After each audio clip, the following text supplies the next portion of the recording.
Oh, hi. Hey, let's start the show 3 minutes early. You should tell the host when you're doing that. I haven't even sat down yet. Hello, everybody. Are you ready to go? I feel like we got concussed. What the hell happened here, Ray? Well, I started it early because I thought we could move the clock back and I'd get out at 5:51. We're totally out of here at 5:51. We've given our time. Hi, everyone. Oh, I'm holding you to that. No, you're not. Oh, watch me. We got an awful lot to get into today. A Fade the Public Friday. We'll tell you what that means a little bit later on. If you're a gambler, you kind of already knows what it means. We got to start, Ray, though, with what everybody's talking about. And rightfully so, because it was a frightening sight for sure.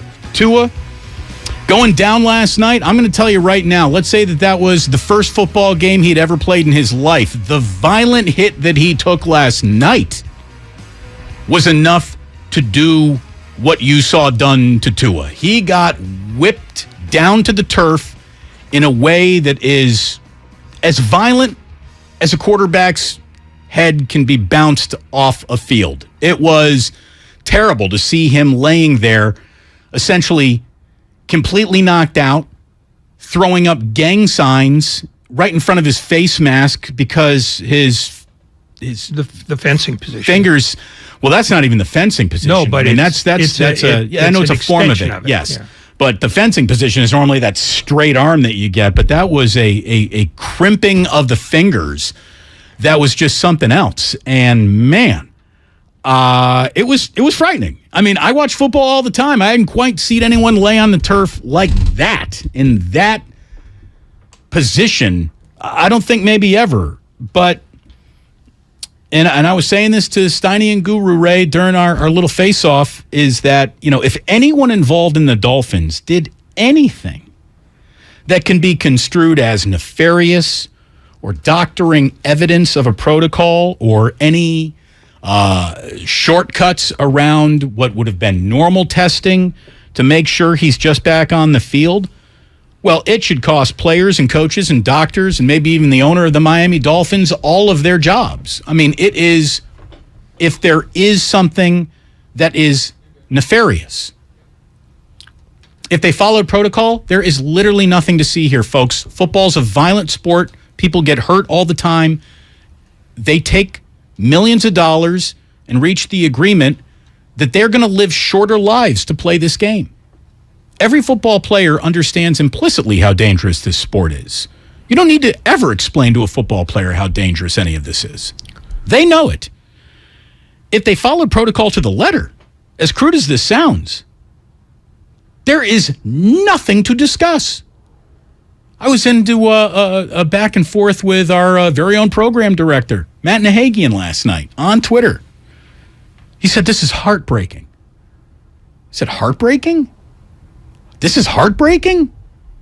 He was discharged from the hospital in under 3 hours. He flew home with the team. People are acting like his skull got separated from his vertebrae last night. It is amazing how few people who watch football and how few people who cover this league are really cut out for a world of covering football and watching football. Like, some of you should seriously tap out after bowling ends. Some of you should wait until ice dancing comes around in the Olympics, because maybe football isn't for you. Maybe football isn't for you. This is a brutal sport. And I'm guessing that Tua was completely cleared by an independent neurologist that works for Tua, not the NFL, not the Dolphins. He was monitored in practice all week. And if all of that happened, and Ray, they've agreed on protocols, you got to follow the protocols. And if he passed them, he passed them. And when a player passes protocols, the player plays. That's how it works. The question, though, is whether the protocols are stringent enough.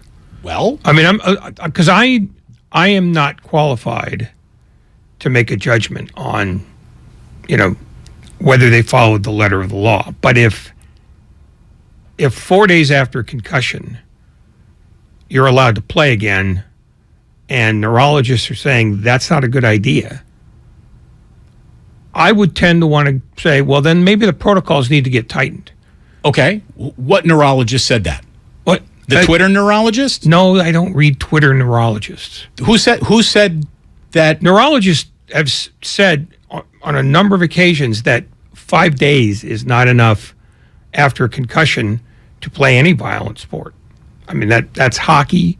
That's, you name it. Concussion, you're supposed to be down and for more than 4 days. I've heard anything from a week to 10 days to 2 weeks. Then the NFLPA probably should have considered that before they agreed to take the money for Thursday Night Football, correct? Well, the NFLPA didn't agree to Thursday Night Football because they don't get control over when games are scheduled. They negotiated that 17th game, right?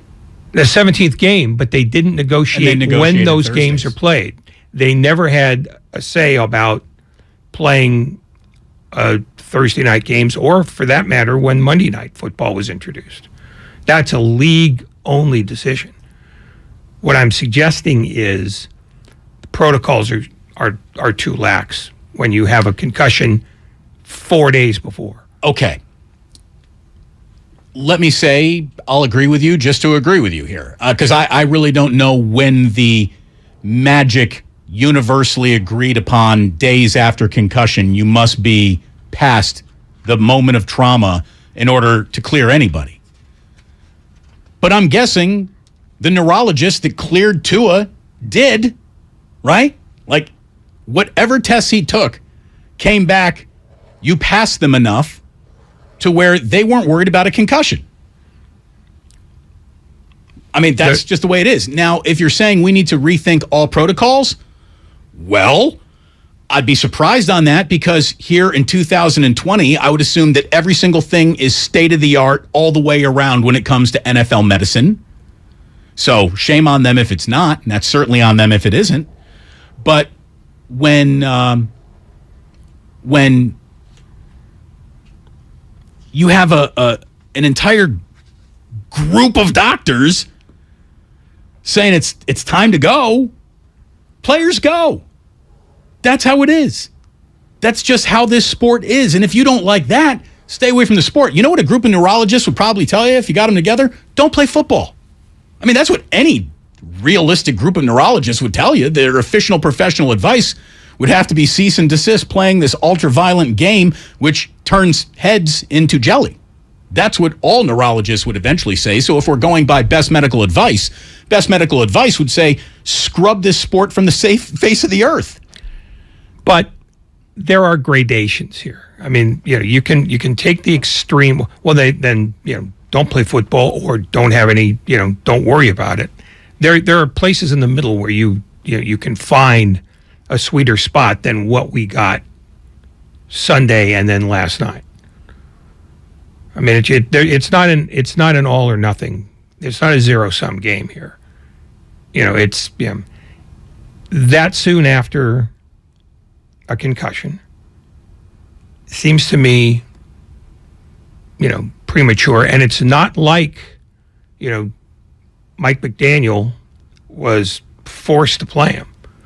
I mean, there are, I think as a result of this, you're probably going to see an increased amount of care taken, because I think after about 5 years ago, when it was significantly stricter, I think more and more you're starting to see those standards loosen. And I think this is an example where you go, you know what? This was too much. Now, whatever is negotiated, that's going to be in the next negotiation. We don't have time to stop an NFL season. No, well, I didn't say stop an NFL season and reconsider any and all protocols. But you can do that.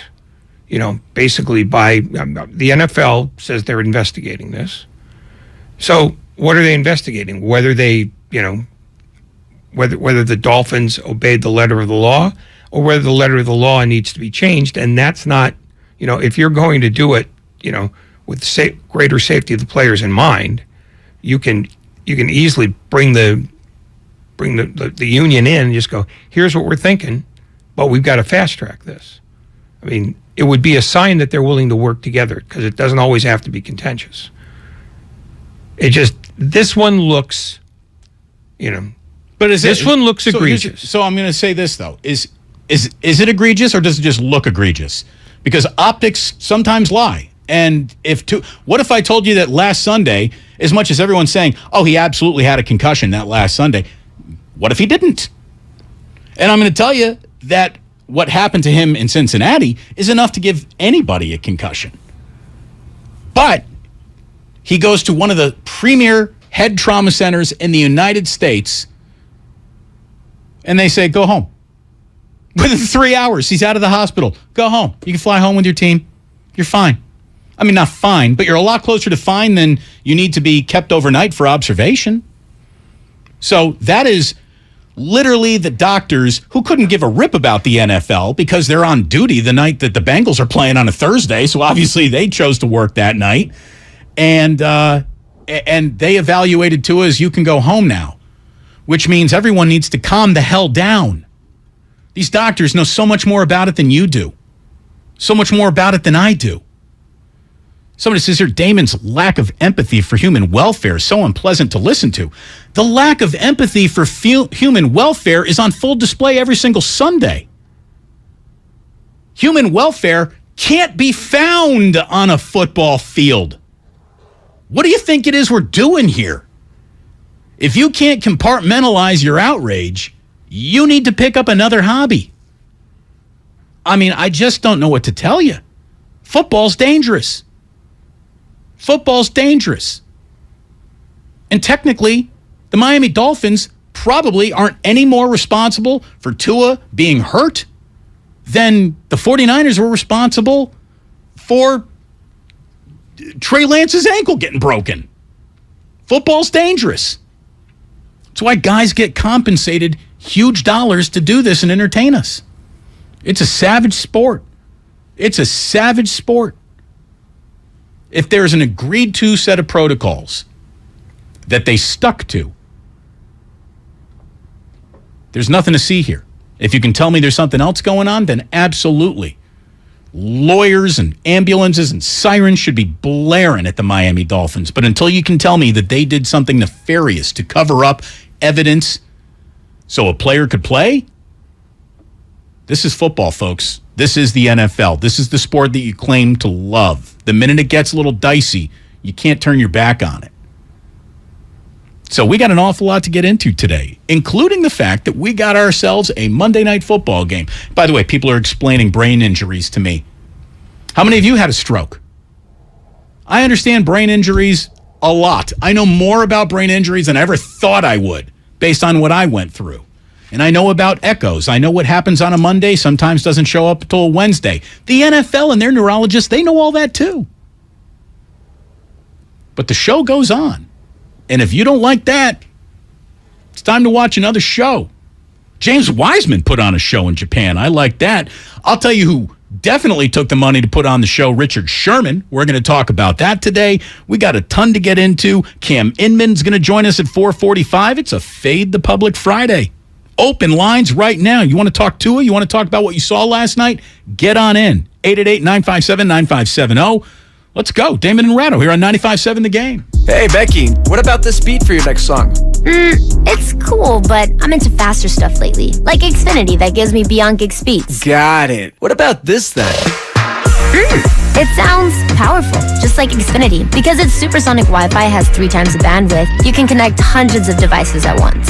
That's what I call power. Unbeatable internet from Xfinity. Made to do anything so you can do anything. Get the Xfinity Supersonic Bundle with unlimited gig speed internet, Wi-Fi equipment included, and a free 4K streaming box. All for $50 a month with a 2-year internet rate guarantee and no annual contract when you add Xfinity Mobile with unlimited data at regular rates. Go to Xfinity.com/gig, call 1-800-XFINITY, or visit a store today. Limited time offer. Restrictions apply. Requires paperless billing and autopay. New gigabit extra internet customers only. Taxes and fees extra and subject to change. Xfinity Mobile requires post-pay Xfinity internet. Reduced speeds after 20 gigabytes wireless usage. After 24 months, regular rates apply. Requires compatible Xfinity gateway. If you own a business, this has been a bumpy ride. From pandemic to inflation, I'm sure you could use a break. If your business has 5 or more employees and survived COVID, you might be eligible to receive a payroll tax refund of up to $26,000 per employee. The challenge is getting your hands on it. Hi, I'm Howard Mackler, and that's why I founded GetRefunds.com to cut through the red tape and get you the money. The team of tax attorneys we have put together are highly trained in this little-known payroll tax refund program. We do all the work, charge not a dime up front, and simply share a percentage of the cash that we get for you. Businesses of all types can qualify, including those that took PPP, nonprofits, and even those that had increases in sales. We have helped return over $1 billion to businesses, and we can help you too. Just go to getrefunds.com/sports, click on Qualify Me, and answer a few questions. This payroll tax refund is only available for a limited period of time. Don't lose out on up to $26,000 per employee. Go to getrefunds.com/sports. That's getrefunds.com/sports. Every search you make, every click you take, they'll be watching you. Are you tired of being tracked online? There's a simple solution. DuckDuckGo. It's an all-in-one privacy app with a built-in private search engine, web browser, one-click data clearing, email protection, and more, all for free. Download the app today and get the most comprehensive privacy protection with the push of a button. DuckDuckGo. Privacy simplified. Finding great candidates to hire can be like, well, trying to find a needle in a haystack. Sure, you can post your job to some job board, but then all you can do is hope the right person comes along, which is why you should try ZipRecruiter for free at ziprecruiter.com/find. ZipRecruiter doesn't depend on candidates finding you. It finds them for you. Its powerful technology identifies people with the right experience and actively invites them to apply to your job. You get qualified candidates fast. So while other companies might deliver a lot of hay, ZipRecruiter finds you what you're looking for. The needle in the haystack. See why 4 out of 5 employers who post a job on ZipRecruiter get a quality candidate within the first day.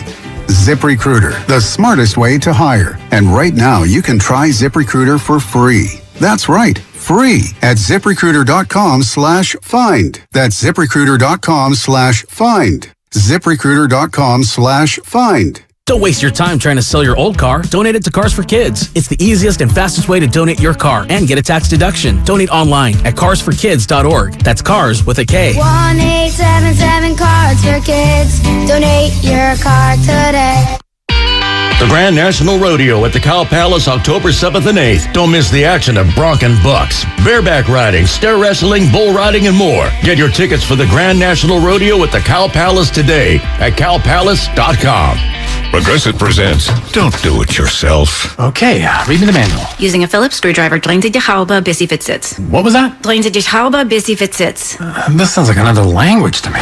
Okay, maybe we should bundle our home and auto with Progressive. We could save big, then pay someone to do it for us. Maybe. What's next? Next, pony ostium pronus and terra. Was that one Latin? Save when bundling home and auto with Progressive and use the money to, not do it yourself. Coverage from Progressive Casualty Insurance Company affiliates and third-party insurers. Bundle discount not available in all states or situations. Get what you want and pay over time when you use your Lowe's Advantage Card. Now through October 26, 2022. Ask for 0% APR with 36 fixed monthly payments on a product installation or appliance purchase of $1,000 or more. Shop for the appliances you want in-store or online. Or go to the store nearest you for installation. Now at Lowe's. Offer subject to credit approval. Minimum monthly payments required. See store Lowe's.com for details. U.S. only. This feels good! Why does he feel good? Because he has all the hot water he needs. Now you can catch the feels with a Navien tankless hot water heater. Imagine all the hot water you want for as long as you need. No wasting money and energy. No more cutting that shower short. Just hot water all the time, every time. So feel good. Woo! So good. With a Navien tankless hot water heater. Visit tanklessmadesimple.com to learn more. Charging a cell phone can be like getting a booster shot. A booster is given to enhance or restore protection after a primary series vaccination, which wanes over time. Schedule an appointment when you are eligible. Sponsored by Pfizer and BioNTech.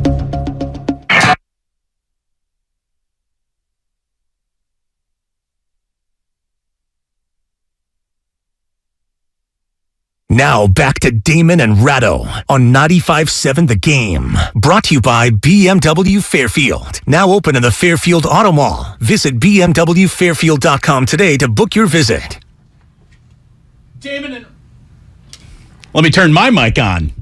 I got myself, Ray. I'm turning it into you. Blow your brains out then. Well, we're talking an awful lot about brains today, so this is just a show to do it. We are brought to you by BMW Fairfield, now open in the Fairfield Auto Mall.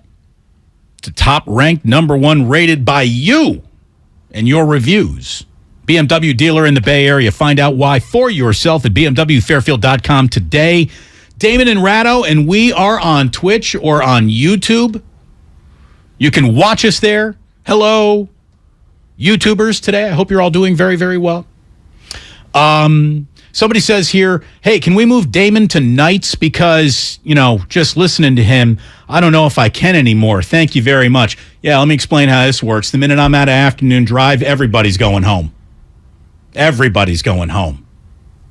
I keep the lights on around here, so I need to be an afternoon drive. Sorry, I can't go anywhere. It's just how it is. It's the business model. 95.7 The Game. We sell Damon Bruce and the Warriors. That should be what they put on business cards for salespeople when they go on out. And then in tiny, tiny little things, Ray's also here too. Nah, keep my name out of it. Your pride, your professional pride is why we love having you here. Well, first of all, you lost me at professional. There you go. We have Cam Inman. There's a professional. He's going to join us today at 4:45. We are going to fade the public because what do the public know? Nothing. It's a good way to go about gambling. And so we are going to do our first official. We're going to track it all season long and come up with an official record. But unlike any other gambling segment, it's not going to have anything to do with what I believe or what Ray believes. All we're going to do is fade the public. We'll explain it all a little bit later on. We got ourselves a fantastic show today. Like I said, Cam Inman's joining us. We got callers joining us in just a moment. We have sound from 49ers. I guess Jimmy Garoppolo's down there talking right now. Okay, I'm wondering what Jimmy has to say about the Rams coming into town on Monday Night Football. And Ray, we're going to be down covering Monday Night Football in person. So get ready to drive further south than you've probably ever been in your life to get them. It's basically the Levi Stadium is in Tijuana? Tijuana. Temecula. Okay. Mike McDaniel. Boy, the bloom's off that rose, right? I mean, he was everybody's darling 3 weeks in a row there, and now he is the Grim Reaper of quarterbacking, right? Well, here's what Mike McDaniel, no S, said last night reacting to Tua's injury. That was an emotional moment. That is not part of the deal that anyone signs up for, even though you know it's a possibility in football to have something that you have to get taken off on a stretcher. As all of his teammates, myself, we were all very concerned. So the best news that we could get is that everything is checked out, that he didn't have anything more serious than a concussion. He'll be flying back with us here on the plane. And maybe right there, he sort of tipped the hand of where the NFL needs to reconsider things right here. He said he didn't have anything more serious than a concussion. Well, a concussion is serious and should be treated as such. That's why the NFL and the NFLPA, over the course of a lot of lawyers and a lot of doctors, agreed to NFL concussion protocols, which obviously Tua was able to pass in the Bills game enough to be reinserted into that game. And then throughout the week leading up to, and it wasn't even a week, somebody said, what was it, like 100 and something hours in between games? And maybe that's not enough. Well, obviously it's enough according to the standards of the agreed upon concussion protocols. If you can find me any evidence that we are tinkering with those protocols that the Dolphins did, and some people here weighing in on the Comcast Business text line, seem not to understand when they say, doctors know how to get a player past a test. And NFL teams who employ these doctors have them on their payroll. Therefore, who is the doctor really working for? You are absolutely right. That's why every single element of concussion protocol clearance comes with a review of an independent neurologist who works for neither the team nor the player. Not the league, not the team. So the element of an independent neurologist having cleared Tua to play is really all Mike McDaniel needs to know. There isn't a single coach in sports who doesn't play the player once the player is cleared to play. So trying to turn him into a bad guy, I think, is a fool's errand. Someone here says, Damon, I meant that players know how to pass that test. Well, baseline agreed upon protocols means that's part of what they agreed to. I don't know what to tell you. And at that time, if that's what's happening, then the player has no one to blame but himself. You know, looking after yourself is a part of protecting yourself. So I would hope that Tua is smart enough to do that, given his injury histories that have very much been serious at times in the past. So, you know, everyone loves to play the blame game, and they love to do it after the fact. Only one guy that I saw on Twitter can say, I was at this topic before the topic came up in this Bengals game, and that is Chris Nowinski. Apparently, he hopped on The Score in Chicago this morning. In case you don't know who Chris Nowinski is, he's a former WWE wrestler who had his career cut short due to head injuries.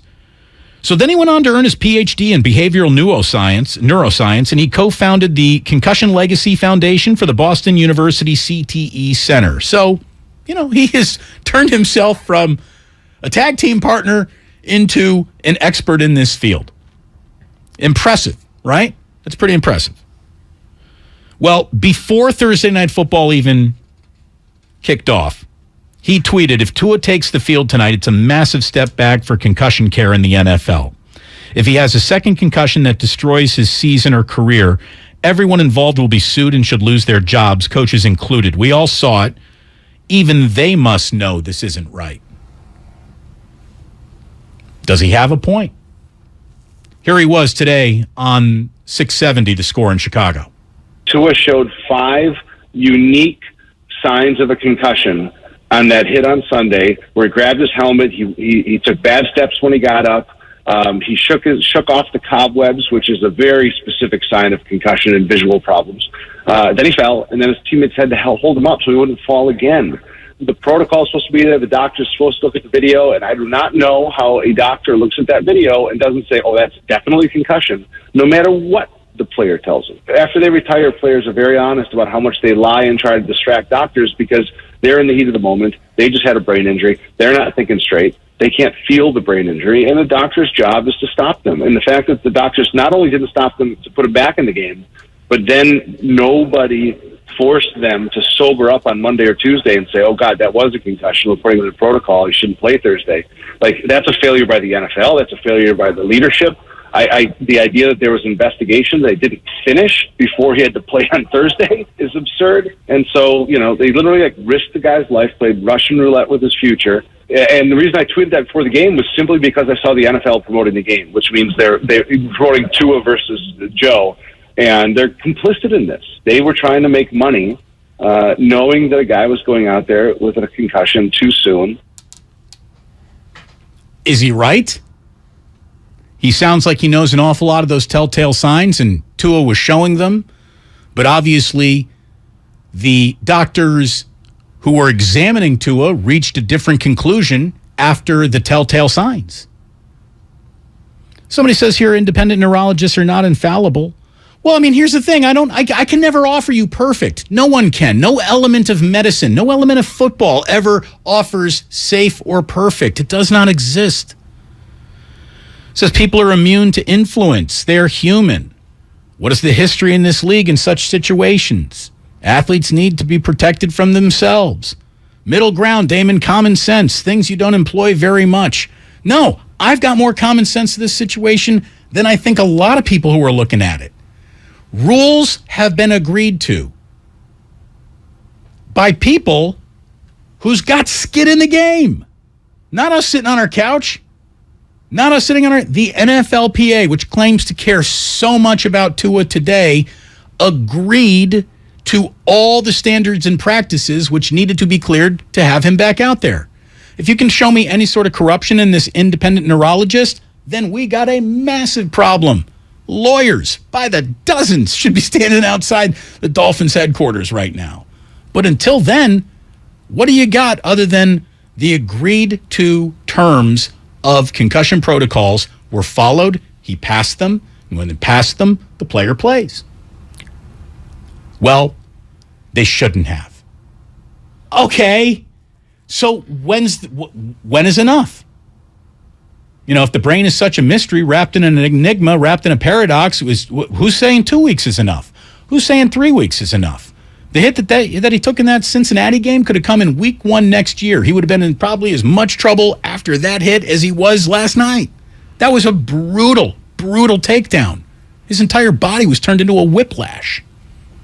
Yeah, it's interesting, though. I mean, John Harbaugh, coach in Baltimore, was asked about this today and said that, their protocols aside, their rule of thumb is they're not sure they hold them out. And maybe that's where this should be going, rather than as a negotiated settlement. And maybe the issue here is not that the Dolphins are exonerated because they followed the letter of the law.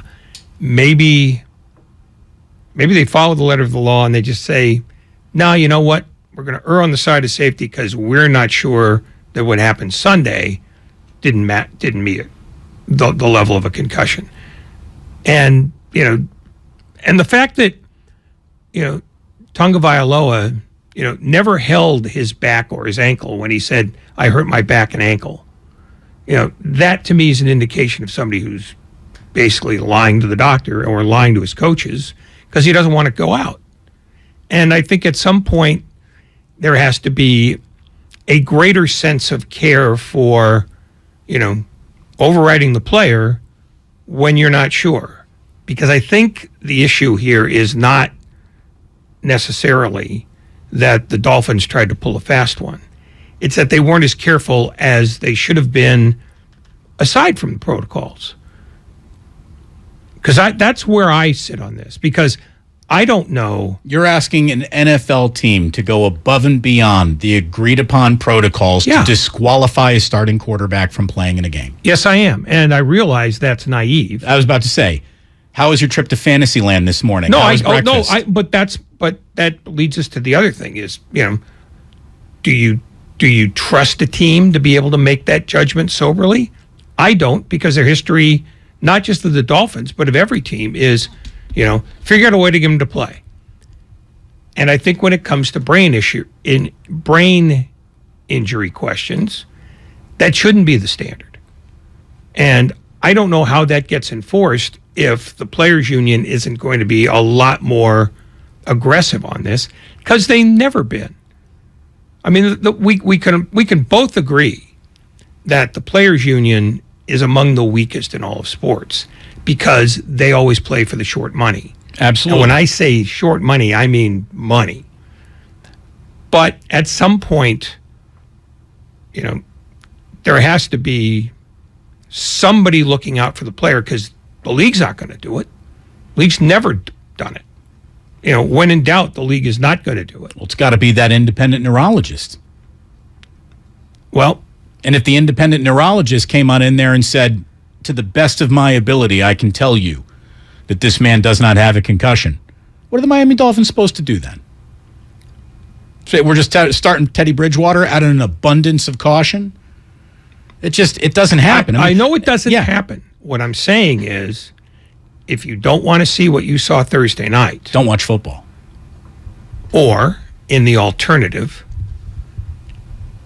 teams have to just go against their own self-interest every now and then to save the investment, which sounds cynical, but that's where they understand it. Well, and I do think that the Miami Dolphins are looking at Tua at all times as much as an investment as a human being, and these teams protect their investments greatly. They really do. They want to. So there's only one thing that I can tell you that the Dolphins did that seems a little, all right, let's investigate this. Let's before we damn the Miami Dolphins to hell, let's have an actual investigation. What was the week like with Tua? How many people were actually with eyeballs on him? That, the other thing. The most damning circumstantial evidence I have about this, though, Ray, is that last night, the Dolphins might have known that they were pushing Tua into a bad spot because they activated and dressed Skylar Thompson, their third-string quarterback. And it is incredibly rare for a team to dress three quarterbacks on game day. So to me, that would be my green light into, well, let's look at what really happened, because that is a little odd. No, that is odd, and I think that's part of the circumstantial evidence. And I use the word evidence advisedly, that you have to say, well, if you thought he was fine or fine enough to go, why did you do this unusual thing? And given the history of NFL teams and injury, I think a league investigation of a team, is, I think we know where this is going to go. If it's not a full-on whitewash, it'll be a gray wash. It's got to be the NFLPA sending in investigators. It's the only way you get to anything. Yeah. It can't be a team. It can't be, you can't investigate yourself, obviously. No, I mean, that's the other thing. But we still know remarkably little about this. And the league has not been terribly transparent on it anyway, even though their doctor said this investigation will be completely transparent. Well, that'll be the first time in NFL history that anything is completely transparent. They don't do transparent. Somebody says here, Damon, do you think Tua had a concussion on Sunday? It doesn't matter what I think. It matters what the doctor who examined Tua in the blue tent on the sideline and at halftime thought. And if he says he doesn't have a concussion, then who am I to say he does? Who am I to say he does? Did he look woozy? Yes. I have been rendered woozy in a high school football game. I didn't even come out of the huddle. And that's not any testament to my bravado or masculinity or anything. Like, football makes you a little woozy, makes your legs bow a little bit every now and then. It's rough. It's a rough sport, especially when you take it all the way to the NFL. I sincerely hope Tua did not have a concussion in that game on Sunday. And if he did, again, the evidence, his tests, what he took, the protocols that were cleared, they have to document all of it. Let's go through all the documentation. Was there anything that did not cross the T's or dot the I's? This is Ren in San Bruno. Ren, thank you very much. You're on 95.7 The Game. D. Bruce, ex-mission of the nation, Double R. Hey, I think we have to bring up the issue of, this is some Islander on Islander crime. Samoans and Tongans, they don't get along with each other. I think that was an excessive force play, and I think Tua is done. I think even if he does come back, it's going to be like what Malone said. If Magic came back, he's not going to play as hard. I mean, come on now, and last week, he looked like Tyson against after Athletic Fluid. You know what I mean, in the ring. So, but as far as I'm concerned, I mean, this exposes the organization for shady. We all saw what a douche the owner was in the off season, and that goes from the top all the way down, and now justice is served, just like the Phoenix owner. What's happening to him? Because I've heard he was a scumbag all these years. So, anyways, and what's the deal with that new owner of the new coach of Miami? He used to be married to J-Lo, right? All right, guys, I have no idea. I don't know about I think we could probably let that one sail. If Mike McDaniel used to be married to J-Lo, it's just another guy who got there before Ben Affleck, right? Well, that's a little mean-spirited. Well, it's not mean-spirited as much as it would be factual. No, I mean, you can't conflate Stephen Ross urging Brian Flores to tank games with Robert Sarver, with you can lump it in under owner misconduct, but I don't know that you can draw a line that eventually gets to Stephen Ross on this yet. And you probably won't be able to. This sounds like... Look at it this way. Stephen Ross, more than anyone else in the world, can claim this isn't my fault because he's the one guy in the world I know who's not been around the Miami Dolphins. He's forbidden to be there, so he's definitely exonerated, right? Well, isn't that sure, nuts? if you want to believe that.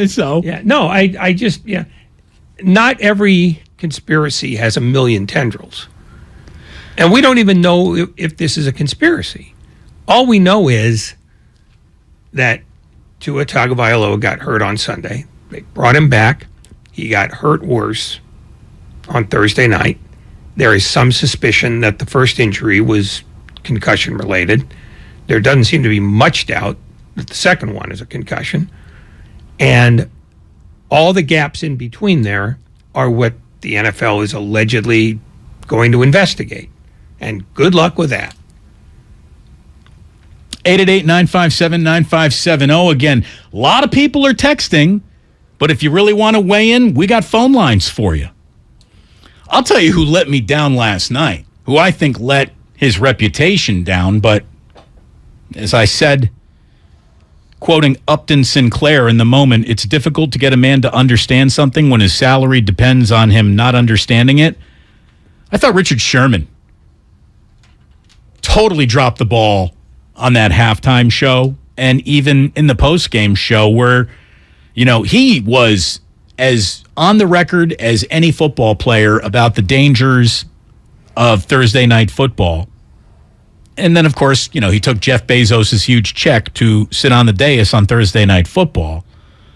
I thought anything he might say about Thursday night football, anything he might say about Tua, like all of that vanished right into the back of his bank account, apparently. I was a little surprised by that. This man was a huge sounding board for player safety when he was a player. He denounced Thursday night football louder than anybody 6 years ago when it became a thing. And he just clammed up and basically said nothing that entire time. You got, what was it, Tony Gonzalez is there saying just like, oh, what a shame, what a shame. Like they could have talked about it in a way that might have even bordered on interesting. But no, they just passed the buck. They were like, Carissa Thompson, you go ahead, you read that teleprompter, we're going to basically lay out. No, it was cowardly. Well, it's cowardly, but it's also standard operating procedure. You don't rip the game that's paying you to do that. I mean, nobody's ever been a guy who... The last guy who took on the people who were paying him was Gary McCord at the Masters. That's a long time ago. Not been allowed back to the Masters. No, he hasn't. By the way, we are just underway here. We had basketball at 3 a.m., and let me tell you right now, the rumor, if he becomes a fact, you can look out, NBA, because this season might already be over. Hello, James Wiseman. We're going to talk about that and plenty of Week 4, which is still coming up here. Cam Inman at 4:45 this afternoon. We're fading the public on a Friday. Damon and Ratto on 95.7 The Game, brought to you by Fremont Bank. Full-service banking, no compromises. I'm Erin Hawksworth, here to help you beat the books with BetQL. The Kansas football program is back. After years of futility, the Jayhawks have started 4-0 and welcome Iowa State to Lawrence this weekend. But the BetQL model thinks the good times finally end here for Kansas. BetQL has Iowa State -3 as a 4-star best bet. They think the Cyclones should be double-digit favorites. I'm Erin Hawksworth. Bet smarter, beat the books. Download the BetQL app today. Is there a calculator that can't compute in your kitchen drawer? Recycle it at Staples. A shredder that won't shred under your bed? Or a collection of cables cluttering up your closet? Recycle them now at Staples. With Staples Free Tech Takeback, we'll recycle your old tech free. Plus, rewards members get $5 back in rewards. So if you have modems, mice, and mobile phones making a mess of your home, recycle them now at Staples. Limit 1 reward per month. Redeemable in-store only. Exclusions apply. Visit staples.com/recycling for details. Does your heart long to wander? To encounter colorful creatures from the deep blue sea and amazing animals from the Amazon and beyond? Feed your wild heart. Travel the world right here in San Francisco. Make your reservation to the California Academy of Sciences at calacademy.org. Explore Wanderwoods, our new outdoor playscape, now open. Everything, our farm, our stand, our pop-up shop, it really all started when we discovered the benefits of local, raw honey for our family. And then we decided to turn it into a business. We were looking for something to help us get up and running. So we got the Chase Business Complete Banking Account. It's more than a bank account. It comes with Quick Accept, which lets us take card payments anytime, anywhere in the U.S. using the Chase mobile app. Plus, we get same-day deposits at no extra cost. For us, it's more than honey. It's about sharing a little sweetness with the world. Get the Chase Business Complete Banking Account with the essentials you need to help get your business going. Learn more at chase.com/business-complete-banking. Chase for business. Make more of what's yours. Quick Accept is not available in U.S. territories. Enrollment required. Usage subject to approval. Same-day deposits available for payments before 8 p.m. Eastern Time, Sunday to Friday. Fees and rates apply for checking and processing. Limitations and restrictions apply. Participants compensated. Merchant services provided by Payment Tech LLC and WePay Inc. Subsidiaries of J.P. Morgan Chase Bank and a member FDIC. This football season, adopt a new tradition that's sure to turn fans into family. The Jim Beam Highball. That's beam and soda over ice with a lemon slice.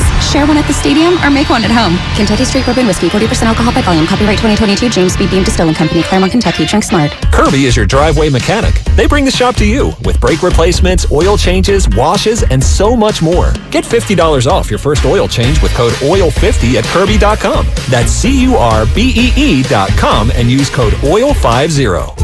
We see a lot of trash on our highways and in our waterways. This isn't what we want. Clean highways, clean water. Now that is what we want. You can help change this to that. Learn how at cleanwaterca.com from the Caltrans Stormwater Program.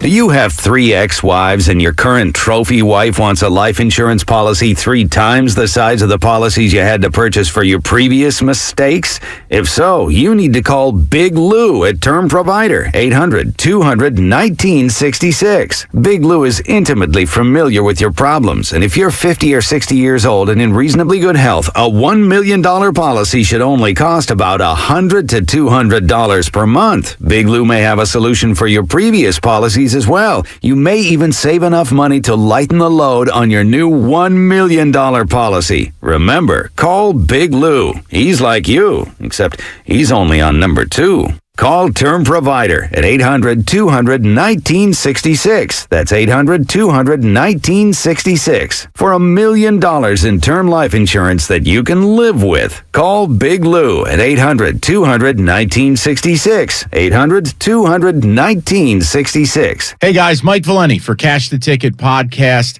If you like sports betting or if you just like sports, it's the podcast for you. We try to cover all the big games and maybe some of the games you didn't even know were important, give you some angles, pick some winners, have a good time, and hopefully help you meander through college and pro football season. So join us a couple times a week to get all your information you need to bet the games that you watch. It's Cash the Ticket on the Odyssey app or wherever you get your podcasts. Hey, it's Tiki Barber. When part of your offense isn't firing on all cylinders, it shows. And sometimes the only solution is to replace that part with something new. It's true on a championship team, and it's also true with cars. That's why I love eBay Motors. They have all the right parts at the right prices. 122 million of them. That way, you can get the parts you need to make your car a winner. ebaymotors.com. Let's ride. Attention, do you suffer from severe fried chicken-related cravings? If so, Kentucky Fried Chicken's $6 2-piece drum and thigh combo may be right for you. The combo contains tasty chicken, creamy mashed potatoes, a flaky biscuit, and an ice-cold drink. Side effects may include more money in your wallet, happiness, and the urge to lick your fingers. Order KFC's 2-piece drum and thigh combo in the KFC app for just $6. That's finger-licking good. Price and participation may vary. Limited time offer. Tax extra.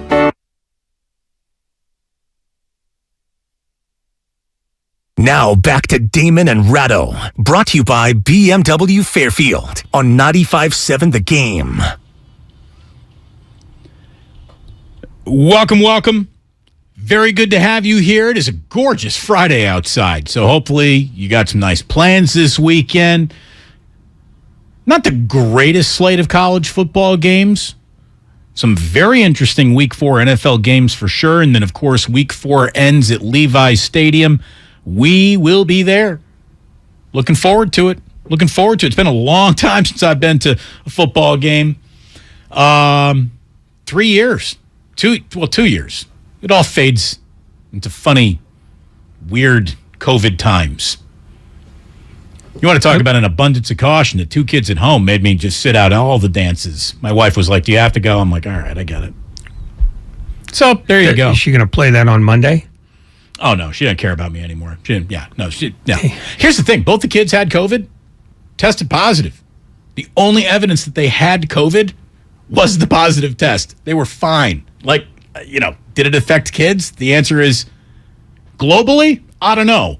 In my house, not mine. That's all I know. Not so far. And let's keep a good thought. Yeah. But I'm looking forward to getting down there, even though it's way the hell down there. Good God. I can't even tell you how far away Levi's Stadium is from San Francisco, California. It's like going to Wyoming. It depends on what freeway you're going. Yeah, it's just, but God. So, all right. So I plan on leaving, 10 a.m. Monday morning. Should get me down there about 2 o'clock. Yeah. But yeah, it's gonna be good to be back there. I have not been to a Niners game in a long time. Go up to the press box, shake some hands, kiss some babies, look at a few people funny, because there's some people worth looking at funny at in that press box, that's for sure. Then making friends. Yeah, absolutely. Damon, your caller was saying that Mike McDaniel looks a lot like Mark Anthony, the singer who married J-Lo. I got to tell you, I'd never even thought of that, but now I feel stupid for not picking up the caller's reference, because you are right. He does look a little bit like Mark Anthony. Mike McDaniel does. He does. He really does. Looks nothing like Ben Affleck. So, okay, now I get that reference. Thank you very much for catching me up on it. Sometimes you got to catch me up. Again, stroke, brain injury, that's what we're talking about. We have good news about NFL concussion concerns. Do you want to hear the good news? You know what I found out when I was looking at all this today? I know, Ray, you didn't watch much of Hard Knocks. I think most people saw them. But any training camp footage, did you see that there were players who were essentially wearing like dome throw pillows on top of their helmets? Yeah. So those are called Guardian caps. Of course they are. Guardian caps. Well, the Guardian cap apparently was a smashing success. Concussions among NFL players mandated to wear Guardian cap equipment dropped more than 50% this summer compared to previous 3-year average, according to data that the NFL released. Offensive linemen, defensive linemen, tight ends, linebackers were all mandated to wear Guardian caps during practice through the start of training camp until the second preseason game. Then after second preseason game, apparently they're like, all right, well, you got to get a little iron sharpens iron, so we're going to take these off if you want to. The vast majority of players, even though they were no longer required to wear those Guardian caps, kept them on. And they had very good feedback. So let me ask you, would you like to see those on Sunday? Would you like to see those on Sunday? Would you like to see Guardian caps on offensive and defensive linemen, linebackers and tight ends, probably safeties too, on Sunday? If the NFL is to be believed, and I always put an asterisk there, and those actually did help, yes. I don't care if it makes them look like the Great Gazoo. They do look... Heads matter. They look weird. They look weird. But, hey, if they think they've got something to help solve what feels like an unsolvable issue in a game that is as violent as football is, maybe that's a direction they start looking at this offseason. Because, again, this season is underway. Ray, you've frequently said there's no rethinking the game plan, rethinking your roster, really, once the season gets underway. You are in season. These things happen in the offseason. So maybe that's something to be considered going forward, since everyone cares so much about concussions today. I can also promise you this, that unless a player for a team that you root for gets concussed over this weekend, 3 weeks from now, you won't give a rip about this anymore. You won't. This is outrage du jour. I am an outrage du jour detector. I'm like a truffle pig. I can sniff this out anywhere. And the amount of this is what we're mad at today, you'll be mad at the NFL for something tomorrow. And then you'll be mad at the NFL for something the day after that. And then it'll go from, well, I'm upset about concussions. No, wait a minute. I meant I'm upset about adding an extra game. No, wait. No, I'm upset about Thursday night football. No, wait. I'm upset that Ray Rice smacked his fiance in an elevator. Oh, no, wait. I was upset that Ray Carruth put a woman in a trunk, killed her. Oh, no, wait. I was upset about the things that people are. I was upset that somebody took a knee during a national anthem. I'm upset about what they did to the guy who took the knee in the national anthem. So I'll never do that again, said Rihanna, this year's halftime performer. It's outrage du jour. No, but it's more than that. I mean, it's one, it's immediacy. B, you saw something that was not only violent, but violent even by football standards. So, yeah, of course people are going to be outraged today. And if you're outraged today about that, what's going to stop you from being outraged about it tomorrow? I'll probably still be outraged about it. Let me tell you who's not outraged. The 17.2 million viewers who are tuning in to games, every game in the NFL this year. 17.2 million. Do you think that number goes down this Sunday? I have no idea, but probably not. I have a perfect idea. The answer is not at all. Okay, but what does that say, that the game is, not as violent, or does it say that? No, I'm saying that. Or does it say that people like what they're seeing, Ray? Okay, but they didn't like element that. Of danger. People watch NASCAR races for the crashes. Some of them. I don't think there are very many people who watch football because they're hoping some guy gets whiplash to the ground. No, but the NFL will sell you that big hits video at the end of the year. Oh, of course they will. Actually, not anymore, because that's gauche. They don't do that anymore. Well, I mean, but, if you're asking for, the NFL to be the barometer of what you should be outraged by, then you either are immune to outrage or you just don't care about those outrages. The 19th most viewed television shows since the start of the NFL season are 19 NFL games. Football is doing exactly what people want it to do. And if you have trouble admitting that, then I guess you're just trying to put on I mean, I'm a football fan. And I'm going to tell you right now, I never want to see those goofy Guardian caps on my Sundays. You'll get over it. Sure I will. But they're not going to do that because it's going to cover up the team logo and the helmets look great. They'll paint the things and put the logo on that. They're never going to do it, right? Well, maybe they won't. But if they say that this clearly cuts down on concussions and then they don't do it, then what are they saying? This is not good for you. We gave you the best science we can, but it'll ruin the shininess of the helmet. Yes. Well, that is all you need to know about this league. I've said this before. It sounds awful. I even had somebody call me once and say, you got to stop saying that, man. That's just terrible. The NFL would crash a plane full of abandoned orphans into the side of a mountain if it meant $1 billion more tomorrow, and they'd broadcast it on NFL Plus. Okay, and I agree with you there. They are as cynical as it gets.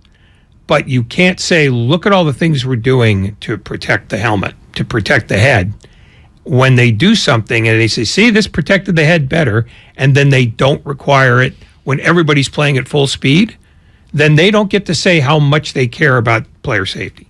They should shut up about that. The NFL has.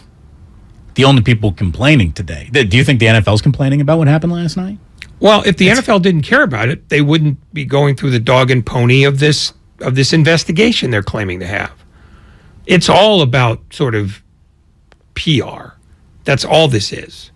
And until they come up with something that sounds anything other than we're just taking care of ourselves, then they shouldn't even go through through these. Just don't even say, well, it's football.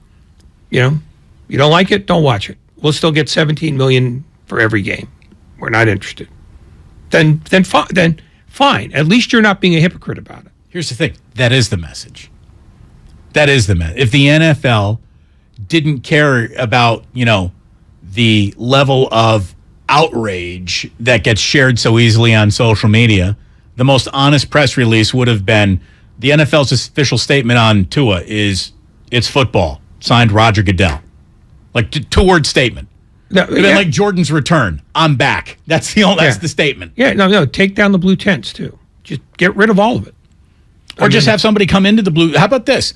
If you go into the blue tent, you can't play a game for a month.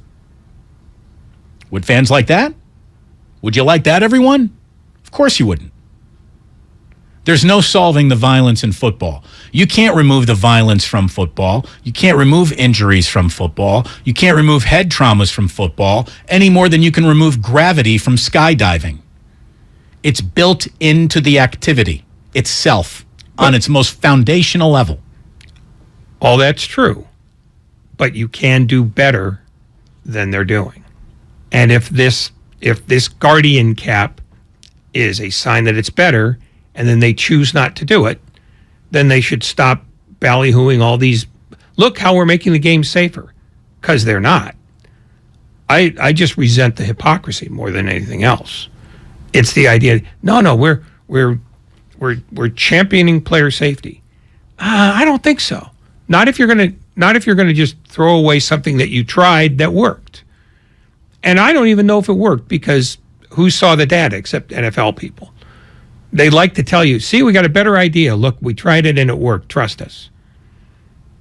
Well, it's officially your 4 o'clock hour. You can trust me here on 95.7 The Game. You're listening to 95.7 The Game, KGMZ FM and HD1 San Francisco. Always live on Twitch, YouTube, and the free Odyssey app. Damn well better be free. Somebody says, Damon, what the hell do you care about if they have extra padding on their helmet? Were you upset when they stopped wearing leather helmets? No, I wasn't. I was not around for that. Except in Indiana, where they wore leather helmets, I think, until 2003. I heard we're going to go back to them against Nebraska this weekend. Why doesn't the league just get rid of helmets? I guarantee you that there'd be less concussions. I actually heard this theory floated a couple of years ago, and I tell you, theoretically, it's not a bad theory. Like, for anyone who wants to say that, like, the most violent hits happen in a rugby game, no, they don't. I watch football. I've seen enough rugby to know that there's a level of, even though those guys are out there hitting like animals, you got to be an animal to play rugby. They're pulling up just a little. Where NFL guys, because they're so padded and wearing helmets and they've turned themselves into heat-seeking missiles, they run through people. The argument was, all right, keep the helmet, but remove the face guard. If you remove the face guard from all the helmets, would it slow guys up just a little in terms of leading with the helmet? Probably would. It probably would. Maybe that's the safe way to do it. But then, of course, this commercial break would be sponsored by your local dentist. You'd have teeth all over the field. Oh, you'd be lucky if all you had was teeth. That's the thing. Because you've got enough societal misfits playing football that they go, you know what? That's a chance I'm willing to take. I'll gouge your eyes out on the bottom of a pile. Yeah. I mean, it's, the best argument for football is that it takes 1,700 people you probably wouldn't want to anger on the street, and it puts them in someplace else. I mean, less padding is clinically absurd. There's no way to remove violence, injury, and bad outcomes from this sport. Just cannot happen. I'm sorry. I know a lot of people would like it that way, but, believe me when I tell you, you don't want to know how the sausage is made. And last night you saw how the sausage is made. Well, yeah, a little bit. You got to look at it. But I can tell you this, too. If you don't think the 49ers are doing everything they can to make sure anyone available to play does play, you're nuts. What your favorite football team would do and follow the rules that the Miami Dolphins followed to a T almost every time. And John Harbaugh can stand up at a podium today and talk all big about what he would or would not do. I don't believe him until the situation's in his hands. And then at that point, I think Lamar starts. Well, I guess we'd find out at some point. So, look, what I need to do is share with you real quickly a James Wiseman Mama Chewbacca dunk, because I think it's going to make you happy. Kuminga left side. Off the dribble. Comes to the baseline. Draws a crowd. Feeds Wiseman. Bad pass. Wiseman fights for it. Gets it back. Goes up and dunked it. One big step to the rim and a left-hand slam. That's 14-12. There were more of those. He was fantastic. And we'll get to all of that in a second. However, what if I told you, hot off the presses, we got Jimmy Garoppolo. Jimmy Garoppolo just finished talking down at the 49ers facility today, and he was asked about a lot of things, including what happened to Tua last night. I didn't see it, actually. I saw a clip of it. I think it was earlier today. But, yes, I mean, scary situation. You always just hope the best for a guy like that. We've all, been in those situations. But, I don't know, I think with the protocol, you just got to trust the process, trust that everyone's doing their job the correct way, and let things fall as they may. Do you hear the man? That's how players are wired. That's how they get to the NFL thinking like that. So, here's a really good point brought up on the Comcast Business text line. How about just removing all AstroTurf and field turf and putting real grass in all stadiums? If the NFL cared about injuries, that would be a priority. Unfortunately, not every stadium is built to have natural grass. I would say tear those stadiums down. I guess that's you, SoFi. Sorry. No, that's a natural grass turf, though, isn't it? Or is that field turf? What do they got at SoFi Stadium? We need a redo on that $5 billion place. I'm checking. Check that out. Check that out. We actually have producers who could check this out, too. I do, but I don't check. Matrix turf. Artificial. All right. No, I mean, that would be another place to go. But, again, and this is where your point about the union is worth making, that's something they should fight over. And when I say fight, I mean we're not signing any deal unless you get rid of all of it. But they never do. They never, ever do. For the 49ers this week, it wasn't what was rattling around in anyone's head that was the major concern. It was, Jimmy, what did you say that the entire lip-reading world tried to pick up on social media? This would be fantastic if Jimmy Garoppolo actually, I've not heard this. This is Jimmy Garoppolo asked if he said, your plays suck, man. If he says, I didn't see the clip, I think we're just going to go home. Here we go. I've heard about this clip, actually. Yeah, we were talking about it yesterday. I don't know. I can't read lips. I'm sure I've said a lot worse things on the field than that, so I'm glad they caught that rather than something else. But I'm not sure exactly what I was saying, but it is what it is. All right, at least that's it. He almost said I haven't seen the clip, didn't he? I've heard about this clip, actually. Yeah, we were talking about it yesterday. Yeah, I've heard about it. Come on, man. Come on. I've heard about it. I've heard there's this rumor. This is blowing in the wind. Well, but there's a basic logic to it. If nothing angry was said, he could just say, I didn't say it, so I don't know what I said then. I mean, this story is now 5 days old, and there's no more clarity on it from anybody, including lip readers of America, than there was when it happened. So I'm thinking that when you have no evidence of anything, you ain't got anything. Ray, he pretty much just admitted to saying it. Yeah. He said he said a lot worse. Well, he said a lot worse. That doesn't mean he identified what he said then. Well, the root of whatever you might have said, however it came out, whatever nouns and verbs you strung together for the sentence that shall not be lip-read ever again. Let's just get right to the skinny here. Jimmy, is there any friction between you and your head coach? No, yeah, I mean, you say a lot of things in the heat of battle that I hope people don't hear. But no, me and Kyle are cool. We really are. We've been through, a lot of different types of seasons, this being no different. But we're early on in the season still. So we got to, as a team, find our identity. Me and Kyle, obviously, just keep working and getting on the same page more and more. But we've been through this before, and it's a long process. Here's the thing. This is a business agreement. The two of us are bordering on probably just tolerating each other at this point. But as long as we win games, our tolerance for each other grows. So That's pretty much how this is going to be going from here on out. The real issue that could affect the Monday Night Football game is, Garoppolo, you talked about some fatigue, not being in game shape. How you feeling? How's the arm? It's getting better. It's one of those things, it's tough in the season to obviously, replicate things that you would do in the offseason, but just trying to get better each and every day, get it stronger, more endurance to it, just all the little things. So what about rust then with your teammates? Because maybe you didn't work out as much as you could have, should have, would have in the training camp had you known you were going to be a Niner still. Yeah, I think that's one of those things. It's just about getting on the same page with these guys, different group, some new coaches this year. Just as an offense, we got to get on the same page. Everyone get in rhythm, all be pulling in the same direction. And, that's takes time. So it's one of those things that each day you could tell it's getting better. But, we got ways to go. Ways to go. There's no doubt about that. That offense needs to improve. Just to complement that defense, which has just been phenomenal so far, they need to be twice as phenomenal to slow down what'll be clearly the best offense that they will have faced so far this year when the Rams come to town on Monday night.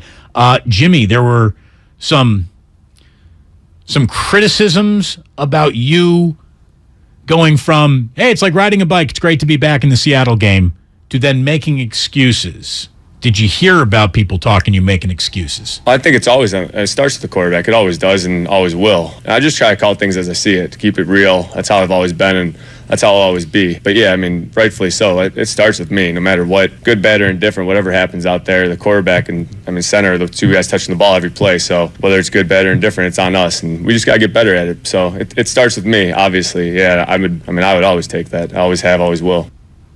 So there you go. Just put your slings and arrows in me. Just trying to keep it real. That's Jimmy.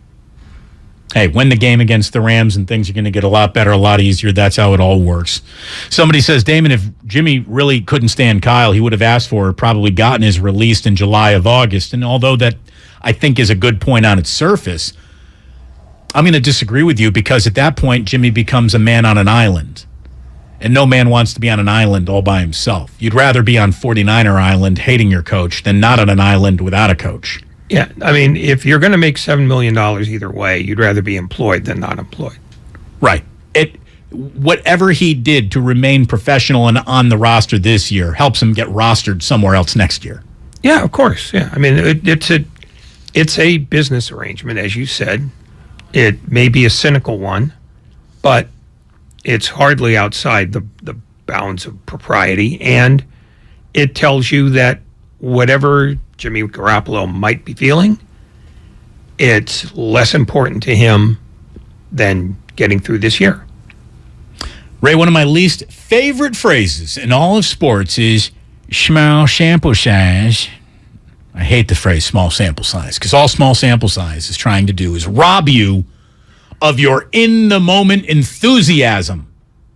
I got some James Wiseman in-the-moment enthusiasm to talk about, and you need to hear what he did last night. If you don't know what he did last night, and your in-the-moment enthusiasm about James Wiseman and the Warriors will grow too. That's coming up next, so stick around. Damon and Ratto here on 95.7 The Game. Download the Odyssey app today.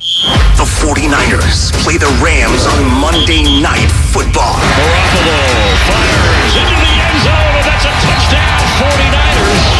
George Kittle. And we're live from the Hilton Santa Clara from 9 till 6. Here's how I feel about the whole thing. Shut up, all of you. Beat the Rams. That's all. That's it. That's it. Just shut up and beat the Rams. Feels great, baby. It's going to be a monster Monday on 95.7 The Game.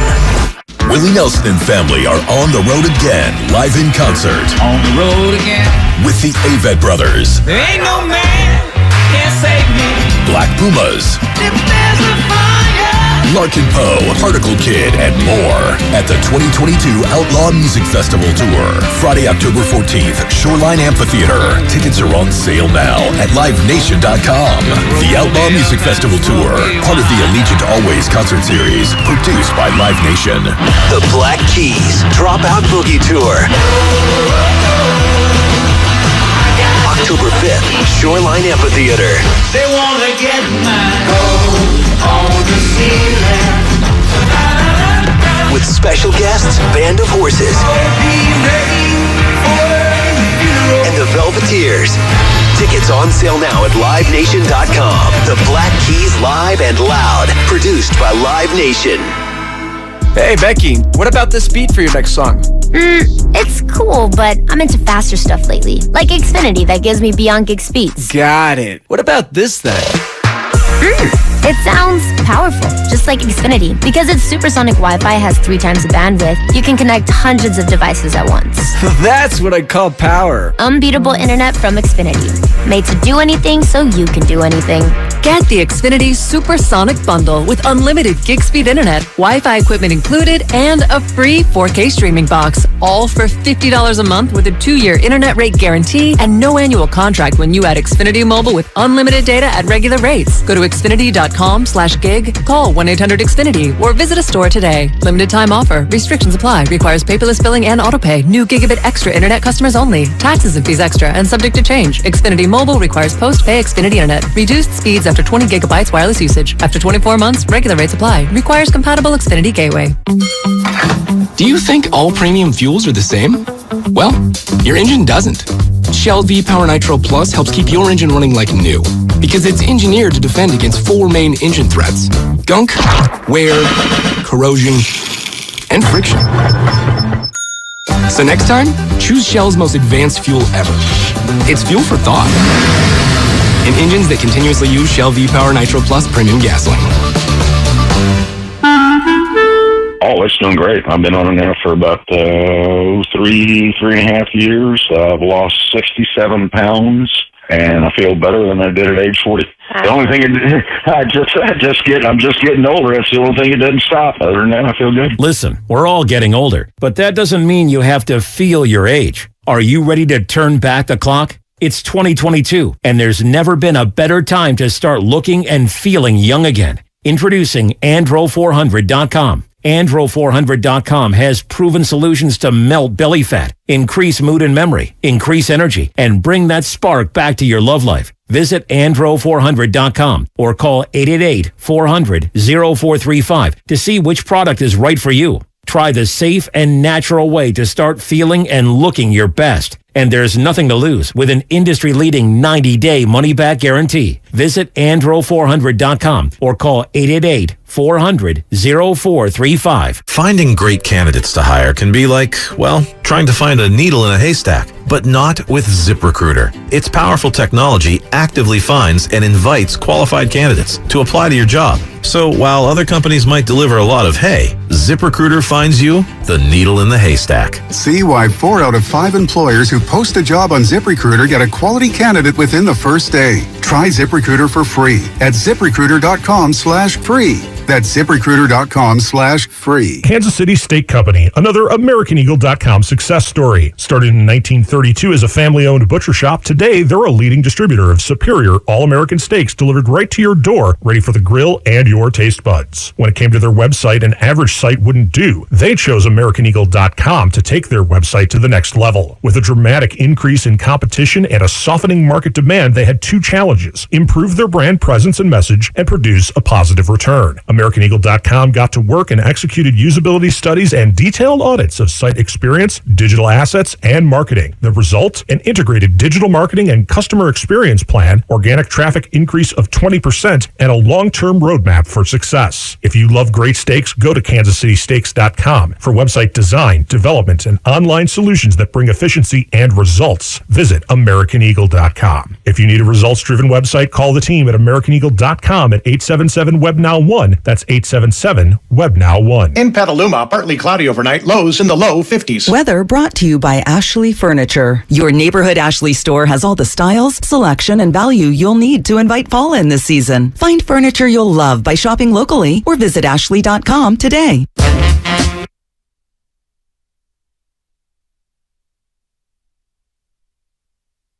Now back to Damon and Ratto, brought to you by BMW Fairfield on 95.7 The Game. So on Monday, not just this show, but it's going to start with Steiny and Guru. No, Willard and Dibbs are going to be the first men in, first men on from the Hilton in Santa Clara ahead of the 49ers and Rams game on Monday Night Football. So start your day with Willard and Dibbs from 9 to noon, then Steiny and Guru from 12 to 3, then yours truly and Mr. Wonderful will be there from 3 to 6. All live from the Hilton in Santa Clara. Ray, did you So sign I'm up? off on Monday No, then? no. You're the wonderful one. Bastards. Kissy, kissy. Mwah, mwah, mwah. I'm so happy that you're going to get out into the public that adores you, Ray. It's about time. The public that adores me does not exist, so you're telling me again I can stay home. Did you sign up for parking, by the way? Did you get that? I have told whoever is in charge of this that I want parking. Okay. I fully anticipate not getting it. No, you should get it. And if I don't get it... we know where you're going. Oh, absolutely. Because I'm not going to argue with anybody. I'm going, oh, my name's not here? Well... That's a U-turn. Yep. Let's get Ray parking. Let's get Ray parking for Monday night. You're on the list, Ray. Don't worry. I hate you, Lucas. I hate you more than I've ever hated you before, which means I have to unkill you so I can kill you again. Can't wait. Before we get to all the James Wiseman goodies that we have for you, a guy on the YouTube page named Sean John. Hello. And hello to our king, Otis Bird III. You heard? Damon, come on. If you're going to talk about concussions, let's play the clip from a player and their perspective. Andrew Whitworth, he talked about how the players can easily trick the doctors to pass. Well, I don't have this soundbite, except the copy was just handed to me by the one and only Lucas. Thank you, Lucas. Jerk. Says, this is what Andrew Whitworth said. I can literally remember playing the Philadelphia Eagles on a Thursday night game years ago, getting concussed, wobbling around. Referee actually removed me from the game. I went back into the game because you want to play. I was able to get myself through the test, explain that I'm fine, knowing that I had been dinged pretty good. I had a teammate that was like, man, this guy's not right. I don't feel right letting him keep playing. He actually pulled me out of the game and told the coaches that I needed to be removed. And I'm so thankful for that. This situation just brings back those memories. For us guys that have been on the field, it's tough, man. We got to keep those guys uninvolved in it. They shouldn't feel obligated to do something more than what they need to do. It's just an ugly scene to see. It's an ugly scene to see, but they signed up for this level of ugly. And again, Andrew Whitworth can look back on it and say, thank God that I was convinced to go out of that game, or another player stuck up for me, because these guys, they all want to play. It's their reputations. It's how they got to the NFL. Rub some dirt on it. Snap the ball. That's the mentality that gets you there in the first place. So how do you subtract the dog from the dog? You can't. You can't. You know, if Tua is responsible for any element of fugazi that was applied to him passing concussion protocols, then that's on the player, not the Miami Dolphins, not the independent neurosurgeon, not the protocols themselves. That's why you don't trust the player, essentially. You don't ask him, how are you doing? No, because at some point you have to use independent judgment based on what you know, not what the player's telling you. Because, I mean, Peyton Manning told the story back in 2011 how, when they were trying to set baseline, results to judge whether a guy would have a future concussion, he would deliberately screw up as many questions as possible on the 20-question test so that he had a really low baseline. And he later denied that he did that. But he did that. Fine. But he absolutely did. He absolutely did that. Yeah, the same way his wife ordered the steroids. Yeah, and the truth is, well, that's a whole different thing. But they did the whole that. thing, they do that. They do that all. They're doing it now. I mean, I do believe that Tua Tagovailoa did that on Sunday. My back hurts and my ankle hurts. Well, you weren't grabbing your back or your ankle on Sunday. And that alone should tell you we're getting lied to. And if we're getting lied to, he's probably trying to hide a head injury, so we're not going to ask him. Well, there's no solving the problem. How do you remove the football player from football?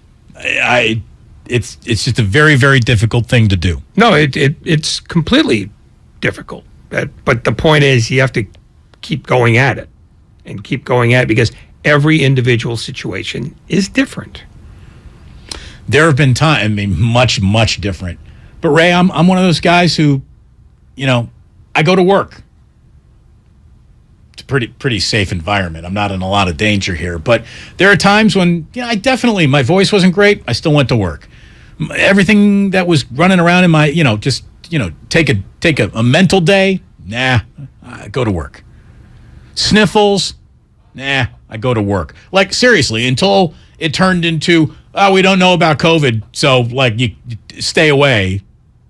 That's the only time I ever took, oh, no, I actually got the sniffles. I guess I won't go into work, because it became protect Ray at all costs. Liar. No, it really did.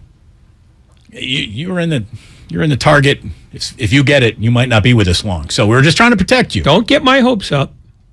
But seriously, it's the only time. And that wasn't me. That wasn't me concerned for me. It was me concerned for people that I worked with.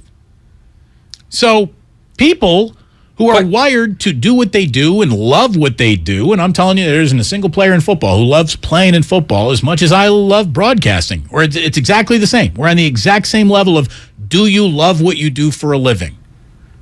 I mean, I think most football players, if they hit the Powerball, would still play football. It's not just for the money. They love it.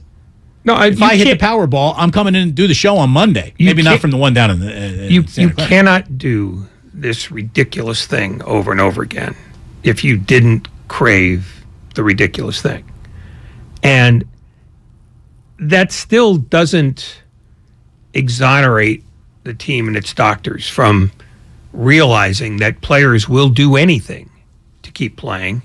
And there are times when, if you're talking about a head injury, you just say, I appreciate that you're keen on playing, but that's not good enough. It's just not good enough. And to me, that's where we're heading, and where we probably should head. If it's a head injury, no. If you think it's a head injury, even if you're wrong, still no. Well, what they decided, if anything ever happens, if your helmet even pops off for one play, you have to go to the sideline and get your chin strap re-examined, make sure the buckle still works, and then you can go back in. Maybe we just look at it as head injuries. A head injury today automatically disqualifies you from the next game. Whether you're ready to go or not, that's the new protocol. And if that's the new protocol the NFLPA and NFL agreed to, what are you going to do other than roll with it? Again, that's where we are right now. There are agreed to protocols. What are you going to do other than roll with those protocols? We don't think they're good. Well, you felt fine about them in week 1 and 2 of this year when it wasn't an issue. Then it becomes an issue. Now you got a problem. It's overreactionary. It's very, very reactionary. I'm about to be a little reactionary to what James Wiseman did. But real quick, I just want you to know, guy here from the 415 named Andrew is having a very stressful day. Said, I'm having a rough day, rough interaction with my child's mother. I have a tool chest full of methods he's a methadone counselor. So he says, I have a tool chest full of methods to relax myself. Deep breathing, CBT, mindfulness. Well, none of that crap worked today. But Damon, I turn on the radio, I listen to you guys talk about sports, and I become calm. Andrew, thank you. I don't know what to tell you. I don't know why this show, can soothe the savage beast or whatever, or brighten your day. But the fact that it did a little means an awful lot. So thank you very much for sharing that. Do appreciate it.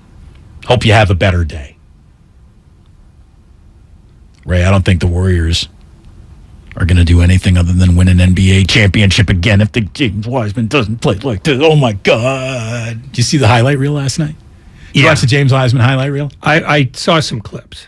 Woo! Hi there. Can I buy you a drink? Well, I'm just going to say this. There's never been a question about his athleticism, and that's what most of the highlights were. The question about him when he was playing was, is he grasping what the Warriors are trying to give him? And I don't know that the highlight reel helps me much with that, but it does sort of indicate, except for that one dunk over Porzingis, where neither one of them got more than a couple of inches off the ground, that he's physically capable again at almost full strength to do the things they want him to do. Now, can he do all the things they want him to do? And if he can, then yeah, you've got something. Because in terms of just gifts, he's well laden. He looked fantastic last night. Again, can he do it game in, game out? Can he stay healthy? These are all hurdles that need to be cleared before you assume he's ready to be a hurdler. But boy, last night, he had some serious bounce in his legs. He was very aggressive. He attacked the rim on this pick and roll with Steph Curry. Curry lob. Wiseman goes up the ladder and slammed it down. 20-17 Warriors. 20 points and 9 rebounds, a block as well in 24 minutes. He connected on 8 of 9 shots. So many of them dunks. That little hook bunny that he had. Oh, hi, James. How are you? Man, that looked really good. That looked fantastic. And again, the only thing he's guilty of is not playing with the varsity team. He hasn't been healthy enough to do it. Going out there in summer league, he's playing with a whole bunch of guys who may or may not ever play professional basketball. To play with Santa Cruz Warriors, you're not playing with the actual Warriors. You get him on a court with Steph Curry, Draymond Green, and other real pros that actually demand paying more attention to than him. It just creates a space that if he starts occupying, may God have mercy on the NBA. This could be one of the best seasons that the Warriors have if James Wiseman continues to play like he did that very first night in Japan, which, by the way, was last night live at 3 a.m. If you want to hear James Wiseman go bonkers in the land of the rising sun, all you got to do is keep it here, because as soon as we're off the air today, we're going Warrior Replay, 6 p.m. tonight, their game against the Wizards from last night in Japan. And then if that gets you so excited, you're like, I need more Warrior basketball as soon as I can possibly have it. Where can I find it? 10 p.m. Saturday night. So you can have yourself a big old Saturday. You can basically almost tuck your slate of college football games into bed before the Warriors come on at 10 p.m. And you can enjoy them right here on 95.7 The Game. Their second game from Japan. Curry. If he keeps playing like this, they won't even make the playoffs. That's all I got to say. Can't keep that up. 1 for 7 in only 13 minutes. Ray, are you worried? Oh, incredibly. I mean, why play? Well, I mean, if the Curry decline is now here and just, I mean, it's obvious, it's over. Yeah, and Jordan Poole's finished. Curry goes 1 for 7 in only 13 minutes. You want to hear what he did? Here you go. Rebound, Curry. Curry advances, timeline, between the legs of the dribble, fires away from downtown. Curry for 3. And the crowd loves that. 23-17 Warriors, they lead by 6. Clay didn't even bother playing, by the way. He is not expected to play in Tokyo. Abundance of caution for Clay ramping up to this season is in full effect, as it should be. Patrick Baldwin, the 28th overall pick, in his team debut, played 8 minutes at 7 points. Good for him. So, Curry, again, didn't do much. I'm sure he wanted to put on a better show for all the fans in Japan, but did not happen in game 1, which means he's probably going for 48 points in game 2, right? That's kind of how he operates. In 13 minutes. In 13. If he goes for 48 and 13, yeah, I'm not worried about the Clippers. Yeah. Well, I'm not sure that the Warriors will do very well if they do what they did last night and make 6 of 34 from I mean, their starting 5 shot 6 for 34. I don't know that they took this incredibly seriously. Nor should they, quite frankly. Nor should they. I mean, the Weissman stuff is by far the most educational because, he got some run, and he, again, did all the physical stuff you knew he could do before he got hurt. The next step is the thing that I'm interested in, which is, are you going to be trusted by Steve Kerr? And that means being better defensively, being better on fundamental stuff, being more than just an athlete, because that's required on this team. And look, his professionalism is going to be checked by, well, his own instincts, then certainly by Andre Iguodala, absolutely Draymond Green, probably 4 or 5 other Golden State Warriors before the head coach and the GM even start knocking on your door. And this is what is called culture. The Warriors have the perfect culture to bring James Wiseman along if indeed he is finally ready to participate in a full NBA season. And if he is, and he looks anything like the guy, again, the 20 points is fantastic. The efficiency on 8 of 11 shots is great. 9 rebounds. That's what he needs to do. If James Wiseman is just a rim-running, rebounding machine, the Golden State Warriors are winning 60 games. They're going to win 60 games this year. They're going to be a 1, 2, 3 seed, 3 at the worst, if this guy plays like that. And somebody else would have had to have a monster year around the Warriors to be better than that. Maybe that bum who was 1 for 7 last night. Seriously, dude. Get better, Steph. What if you sent out another tweet like you did, like, I promise you, Warriors fans, we're going to figure this out after his 1 for 7 in 13 minutes in Japan. That would be good. That would be really good. Yeah. I want to apologize to my many fans for performing so poorly. I'm a disgrace. I wonder how many pairs of Under Armours they sell in Japan. How many Currys got moved after that kind of a dog performance? I'm sure people returned them. I'd rather be barefoot. We don't want this anymore. We're on Team Kyrie now. That's probably a step too far. Oh, man. It is good to have basketball back. It's great that we got a Monday night football game. Week 4, baby, gets underway on Sunday. We, for the very first time ever, are going to do an official gambling segment. Since, a coin a mother, a son of a Bruce. We have an official gambling segment. We will be fading the public a little bit later on today here on 95.7 The Game. Among the games that we're going to be talking about, though, keeping an eye on, because I think these are the most interesting going into the NFL weekend. Week 4, baby. How about the 10 a.m. game right off the rip? You got Bills at Ravens. That's a battle of the 2 best quarterbacks in the AFC right now. Well, one that isn't neither named Patrick Mahomes anyways. That is Josh Allen versus Lamar. That's a tasty matchup. It really is. The one thing that concerns me, though, if you see the Buffalo Bills injury report right now, Ray, it reads like a phone book. There's a lot of hurt Buffalo Bills early on in this season. 1:25 in the afternoon on CBS. Broncos at the Raiders. Look, kids, I'm not here to bash the Raiders. I know someone's going to say that this is me talking poorly about the Raiders. It's not. If you're 0-4, you can just cash out right now. If the Raiders fall to 0-4, that season is over before it even begins. The season is over before the first Monday of October happens.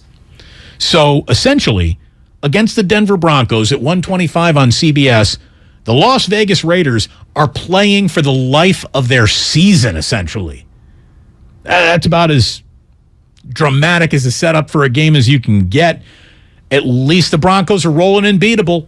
That's the best advice I got. And if the Broncos offense finally does wake up at Allegiant Stadium, I guess that's all you really need to know about the Raiders' defensive season as well. Yeah, only one team since 1990 has gone 0-4 and made the playoffs. Don't like the chances. No. Don't like the chances. And in fact, that was a Charger team that ended up winning 11 of their last 12. About to say, so it's 94. Are we 92. 92. So are we back to Bobby Beathard Chargers at that point, or is that North? Oh, yeah. That's Bobby Beathard? Yeah, he was a general manager then. And wait. The head coach was Bobby Ross. Bobby Ross, there it is. The general manager was Bobby Beathard. That's what I presumed you were talking about. C.J. Beathard is it his uncle or his grandfather? And it all comes back to the Niners. Look at that, isn't it? His sister on his mother's side. Something. Let me give you another game that's not going to get a lot of buzz because these aren't what I would call sexy teams or sexy matchups. But it's a big game. Cardinals at the Panthers. Carolina might be without McCaffrey as it plays back-to-back NFC West opponents at home. The 49ers are going to be there next Sunday. So either the Panthers, by the time the Niners roll into town, are going to be 1-3, or a team in their own division, the Arizona Cardinals, falls to 1-3. So either way, the Niners kind of win, right? That's a good little let them beat each other up game for 49ers fans to watch, that Cardinals-Panthers game. And if you missed Jaime Moreno's call of Laviska Shenault's 67-yard screening touchdown in Spanish, well, then you just haven't lived. Baker manda sus números, tiene tiempo, se deshace de la pelota, le entrega. La Vizca va a romper por fuera. ¡Vamos! La viste, ¡vamos! A la 15, a la 20, a la 10, a la 5. Métete la Vizca. Hasta la Vizca. Métete la Vizca. Hasta la Vizca. Hasta la vista. Touchdown. Touchdown. Touchdown. Touchdown. Touchdown. Touchdown. Touchdown. Touchdown, la Vizca, hasta la vista, confetis y serpentinas, con fuegos artificiales, con chispas encendidas. Báilale, báilale, báilale, y si vas a bailar, dance with us. Jaime Moreno. Fantastic call. So, if you can get that game in the Spanish broadcast, I suggest you do. And honestly, if they just put Jaime Moreno on the national broadcast and he did it all in Spanish, I'd be totally cool with it. It'd be fantastic. Sunday Night Football, Chiefs at Buccaneers. Woo! That's a sexy game. They're playing it at Tampa, which... Yeah, they're not moving it to Minneapolis after all. Yeah. I mean, they thought about it, but... Yeah, I don't know. I suppose the people who are in charge of the city of Tampa know best, but I think that's when I probably err on the side of there are plenty of people who, security and police who would be at that game who could probably be deployed elsewhere. So I actually was talking to my sister because my sister lives in St. Pete's, right outside of Tampa. Yeah. And all this is going to get really, really bad that was coming their way didn't get nearly as bad as they expected it to. And this, I'm guessing what I'm trying to tell you is, without having seen the city myself with my own two eyes, my sister's telling me, everything's okay. Well, the stuff further south is what got hammered. And it starts really kind of where my mom lives in Sarasota, and then when you get down to Naples, that's where they really got crushed there. Pounded. Yeah. So, but then apparently the hurricane took this weird sort of in the 11th hour northeast turn. Yes, it did, and now it's headed for Georgia and South Carolina. Yeah, they're getting huge waves and batterings. So, but yeah, so there you go. See that Falcons game against the Browns. Well, it's a domed stadium, but still, the manpower you borrow from the city when you put on a NFL game. Atlanta is far enough in from the coast of Georgia to where that shouldn't really be affected, other than it's raining today. But, who knows? Weather's funny. Jim Cantori, when he's not getting hit by trees, he's the guy.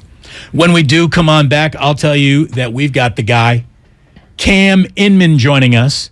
Looking forward to what he has to say about the 49ers being our dessert of Week 4. They will come up last on Monday Night Football. Cam Inman's going to join us.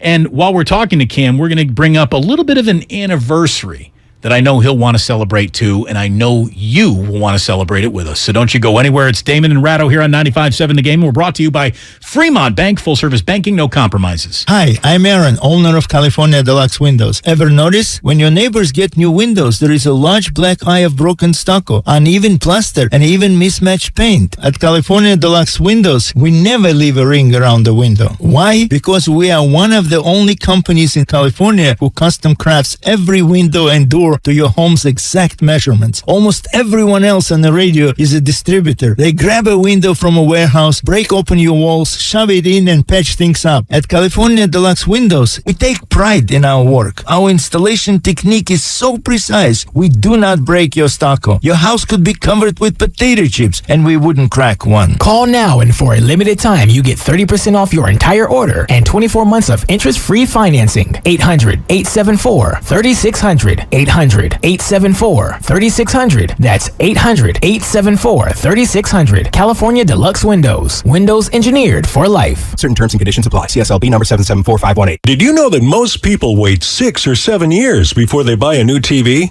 That's a lot of time in front of one TV. So why not get one of the best sets for the next 7 years? Like one of the top-rated Samsung, LG, or Sony models. Too expensive? What if you could get up to $1,000 trade-in for your old set? Who would do a stupid deal like this?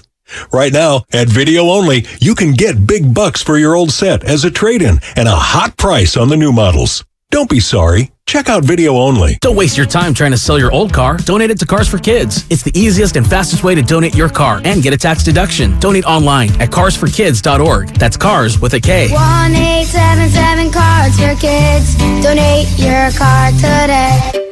Finding great candidates to hire can be like, well, trying to find a needle in a haystack. Sure, you can post your job to some job board, but then all you can do is hope the right person comes along, which is why you should try ZipRecruiter for free at ZipRecruiter.com/find.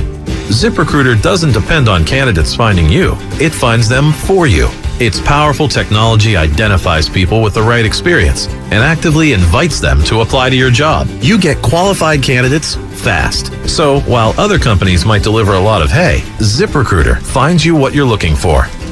The needle in the haystack. See why 4 out of 5 employers who post a job on ZipRecruiter get a quality candidate within the first day. ZipRecruiter, the smartest way to hire. And right now, you can try ZipRecruiter for free. That's right, free at ZipRecruiter.com/find. That's ZipRecruiter.com/find. ZipRecruiter.com/find. Kirby is your driveway mechanic. They bring the shop to you with brake replacements, oil changes, washes, and so much more. Get $50 off your first oil change with code OIL50 at Kirby.com. That's CURBEE.com and use code OIL50. This football season, adopt a new tradition that's sure to turn fans into family. The Jim Beam Highball. That's beam and soda over ice with a lemon slice. Share one at the stadium or make one at home. Kentucky Straight Bourbon Whiskey, 40% alcohol by volume. Copyright 2022, James B. Beam Distilling Company, Claremont, Kentucky. Drink smart. Diabetes, high blood pressure, anxiety meds, everyone's on them. If you're a 50-year-old male, maybe a bit porky, and you may even have type 2 diabetes, $1 million of term insurance may only cost you about $200 a month. Call Term Provider. Speak with Big Lou at 800-200-1966. Big Lou will find a term life policy for you even if you have type 2 diabetes, are overweight, or have high blood pressure. Term Provider has helped thousands of people like you who think they can't afford term life insurance. To buy $1 million of affordable term life for you, all you need to do is call Big Lou at 800-200-1966. Lou will make sure the scales are tipped in your favor. Call 800-200-1966. Big Lou will answer your call and work to fit you into a term life policy that you can afford. Remember, Big Lou's like you. He's on meds too. Call 800-200-1966. 800-200-1966. Does your heart long to wander? To encounter colorful creatures from the deep blue sea? And amazing animals from the Amazon and beyond? Feed your wild heart. Travel the world right here in San Francisco. Make your reservation to the California Academy of Sciences at calacademy.org. See rare specimens, ancient fossils, and more at our new exhibit, Hidden Wonders. Is there a calculator that can't compute in your kitchen drawer? Recycle it at Staples. A shredder that won't shred under your bed? Or a collection of cables cluttering up your closet? Recycle them now at Staples. With Staples Free Tech Takeback, we'll recycle your old tech free. Plus, rewards members get $5 back in rewards. So if you have modems, mice, and mobile phones making a mess of your home, recycle them now at Staples. Limit 1 reward per month. Redeemable in-store only. Exclusions apply. Visit staples.com/recycling for details. Chest up, engage your core, dig At Misty's gym, boot camp gets pretty close to the real thing. She wants to spot a personal trainer with a military background. I can cover this week's boot camp, but we need someone stacked. Isn't your cousin a Marine? Indeed can help her hire great people fast. I need Indeed. Indeed you do. We instantly connect you with quality candidates whose resumes on Indeed match your job description. Visit Indeed.com/credit and get $75 towards your first sponsored job. Terms and conditions apply. Now back to Damon and Ratto, brought to you by BMW Fairfield on 95.7 The Game.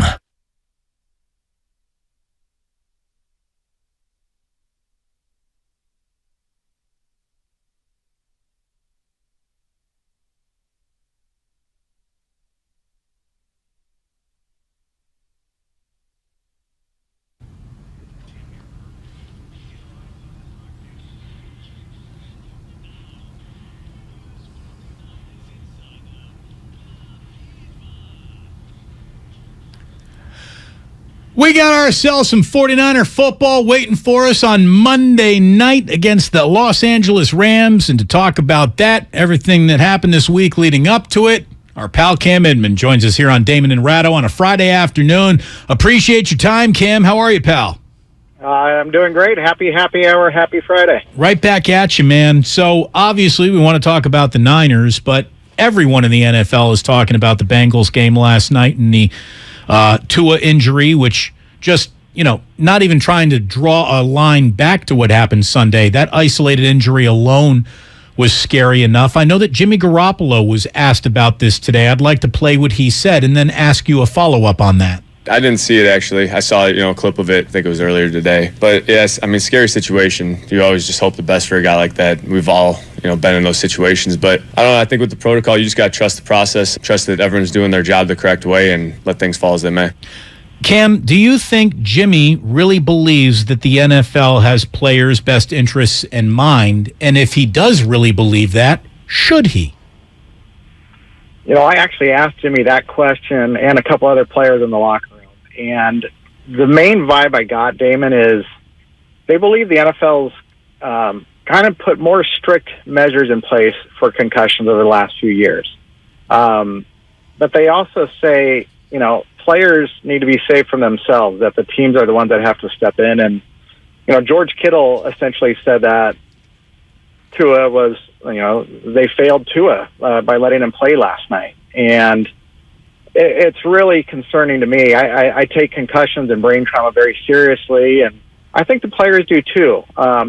And George put it in perspective of, look, they know the hazards that come with this game. And there's only so much that players can do to protect themselves, that the team can do. That's why the NFL put all these independent neurologists in place.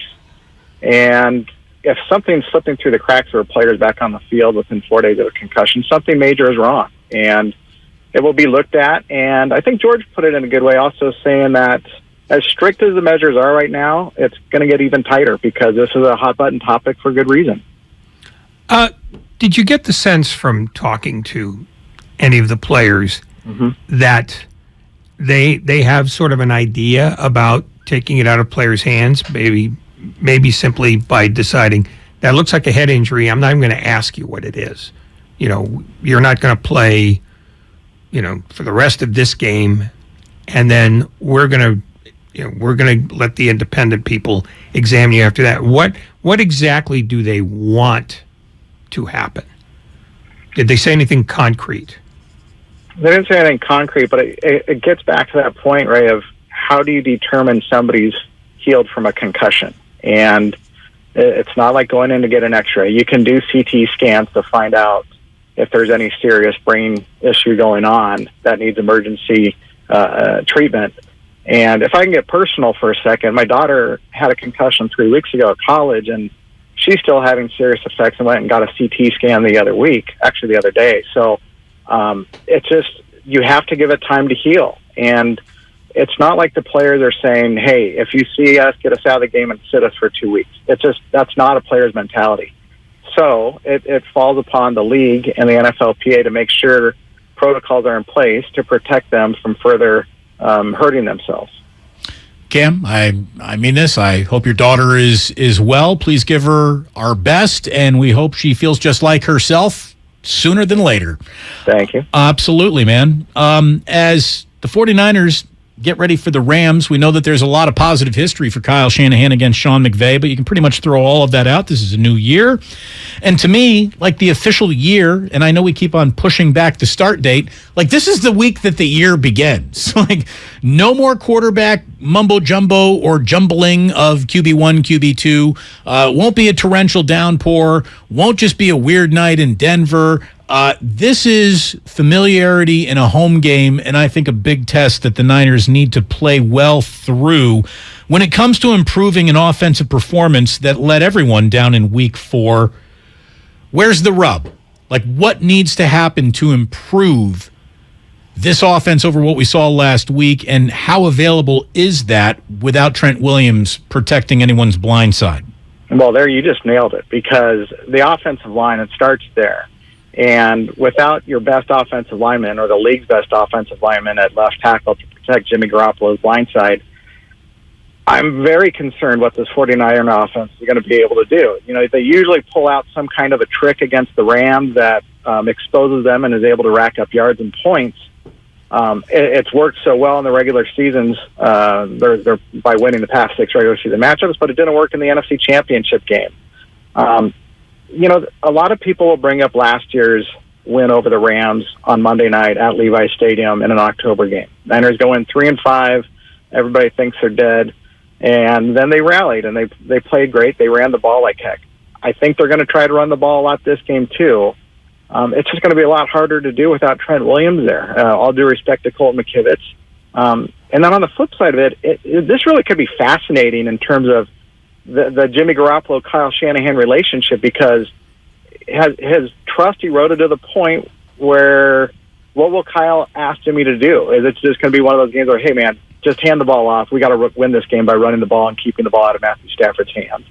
Or we'll be fine. You want to throw the ball around the yard? You got Kittle, you got Ayuk, you got Debo. Have at it. Because I don't think the Rams are necessarily going to be expecting that. So it adds a big element of mystery, but it all circles back to, yes, they don't have Trent Williams, so that will be the weird aspect of this game, just as it was rainy in Chicago and rainy their first home opener against Seattle. Is there anything about the rest of the offensive line that can be done to maybe shore up that huge gap? Or is there, are Kyle Shanahan, how badly are Kyle Shanahan's hands tied behind him? No, they're not. I mean, but think about this, Ray. In past years, it's not like they had the best line in the league going against the Rams over these past few years, right? And they found a way to neutralize Aaron Donald to an extent, other than in the NFC Championship game finale, where they were able to just keep the ball away from them, get the ball out of the pocket quickly, get running to the sides, get the ball into Debo's hands, let him roll. Those are still in play. So this is a big game for Kyle Shanahan to show that he can figure out a way to make do with what he's got, and what he's got is what, this is what he set himself up for in the offseason. They did not go out and get veteran offensive linemen.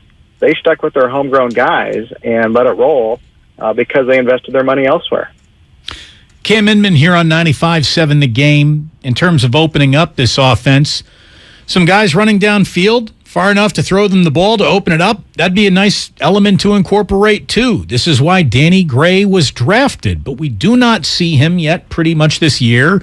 Will we see him? I know he's listed as questionable against the Rams.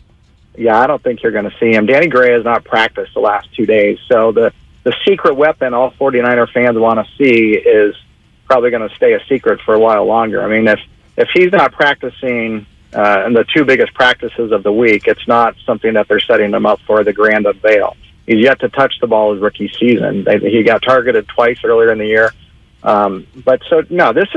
This is falling on your big-time playmakers. This is going why Debo got paid. This is why Brandon Ayuk's a first-round pick. This is why George Kittle's the highest-paid tight end in the league. You have 3 guys. You don't have the time either to sit in the pocket 5 alligators to heave it downfield to one of these guys. You got to get it to them on open space, on the money, and that's what Jimmy Garoppolo is best at doing. Is Tevin Coleman going to be elevated? Ooh, that's a good question. Tevin Coleman signed last week to the practice squad. Kyle Shanahan said he would have been up had it not been for the altitude in Denver because Tevin Coleman has, I believe, sickle cell. They didn't want to risk anything with him. So, and they downplay what they have in Jordan Mason as a rookie, right? That he had just his first carry last game and went 7 yards, but they're downplaying him, saying he may not be quite ready for this big stage, but maybe he is. Maybe they're just sandbagging. But Coleman adds that extra element where he's familiar with this offense. Obviously, he did really well in 2019 for them to kind of set up runs with Raheem Mostert. And Chris Forrester, the run game coordinator, said that Coleman, I guess recently in practice, just showed some explosiveness running down the sideline that really opened eyes. So definitely in play. I mean, we've heard more about him in his 1 week here than we've heard about Jordan Mason or Marlon Mack. The defense has handled 3 poor offensive teams so far. Yeah. How do you parse out how they're going to do against the Rams based on the fact that you don't really have a sense until now about what they do against a team that can actually score a point? Yeah, they got Cooper Kupp, right, who's got this great chemistry with Matthew Stafford. So I would say the biggest surprise of the 49ers defense so far is, yes, we knew that they were going to dominate these early games, but the secondary's played so well, especially safety Talanoa Hufanga and new cornerback Travarius Ward. That really gives you encouragement. But again, Kupp's going to line up in the slot a lot, so they're going to have a new nickelback on him. And it's probably going to be Diamador Lenore, a guy that couldn't really get on the field after his first 2 starts as a rookie last year, or Sam Womack. But the other issue defensively is they may not have their 2 interior tackles in Eric Armstead and Javon Kinlaw. Neither of those guys have practiced this week. Kinlaw mysteriously has gone on the injury report with a knee issue, and that's not good because he missed most of last year with an ACL. Yeah, I was about to say, when did that happen? Yeah, I mean, that's and, Shanahan briefs us before practices on Wednesdays, and he goes over who's not going to practice, and Javon Kinlaw's name was not on there. And then after practice, Javon Kinlaw's name was there for did not practice, and we don't get any clarification from the team other than D'Amico Ryans talked after practice today, so I did ask what the status is of Kinlaw and Armstead, and he said, those guys will be fine, they'll be out there. And then we said, well, wait a minute, does that mean they're going to be out there Monday night? And he wouldn't go there. So it's kind of like, well, what's going on here? So I don't know what's going on. It's not great, but they do have Nick Bosa, and Bosa's got 4 sacks, should have more. Samson Ebukam, who plays opposite him, he got a sack on the 3rd play of the season, and he hasn't had one since. And he said he should have gotten 2 in Denver, but was held. That's great, but they need to get more production. As great as they're playing defensively, Damon, which is kind of why they're still in this, why they can get through the offensive rough patches, they need to play even better, and they need to get to Matthew Stafford the way the Buffalo Bills did. They got him 7 sacks in the NFL opener. Our pal Cam Inman here on a Friday afternoon. It's officially 5 o'clock. Welcome to your 5 o'clock hour. You're listening to 95.7 The Game, KGMZ FM and HD1 San Francisco. Always live on Twitch, YouTube, and the free Odyssey app. Damn well better be free. Speaking specifically of the Rams, they have not looked very Super Bowl-ish in the first 3 games. Are there things that are wrong with them other than their injury list that make them maybe more susceptible to losing than you would think? Well, they don't have their left tackle Andrew Whitworth anymore, and that to me is that's one way the Niners might be able to get to Stafford better. Remember, going into this year, people were curious about Stafford's elbow, and that really hasn't necessarily been a storyline because he's completing about 70% of his passes, which is tremendous, but most of them are checkdowns. They got Allen Robinson that's kind of getting ingratiated into the offense that still revolves around Kupp. And then defensively, look, man, as long as you got Aaron Donald out there, you got Jalen Ramsey who can roam and play different spots, and then you've added Bobby Wagner who knows this 49er offense quite well from his days in Seattle. It gives me pause because it's across the board. They have the talent that's a Super Bowl team still, and they are 2-1. And the Niners, whatever, force they thought they had against the Rams by, just, I don't want to say that they beat them up, but like they said, it's always a physical game. They need to do that again this week to have a chance because, they're playing from behind right now, and even if they're favored or not, it's just, there's too much kind of bad mojo right now with this team. And it's just those two losses in Chicago and Denver obviously contributed to it. And, when you lose your starting quarterback in Trey Lance, your starting running back in Elijah Mitchell, and your starting left tackle in Trent Williams, that to me doesn't reflect a Super Bowl contending team the way we thought it would. No, but it's pretty much on par with a lot of other Niners seasons. I mean, it's amazing the amount of guys that get stripped out of this depth chart before you even get into the year. It's crazy. It's like the even year jinx that they have, right? It's like another year as they have that. So let me ask you, and this isn't just a question about the Niners. This is a question about the league. Is a loss as valuable or as damning as it used to be? I mean, obviously now that we have 17 games, but the way that I see it, that this is a league that has so designed itself for parity, I think maybe we need to adjust our clutching of our own pearls when a team loses a game. I saw this today, that if the Raiders and Houston Texans both win and the Eagles take a loss this Sunday, every team in the NFL will have at least one win and one loss. And Josh Dubois went on to write that it would be the first time in the Super Bowl era that every single team has had one win and one loss at the end of Week 4. Bill Parcells famously said, "You are what your record is."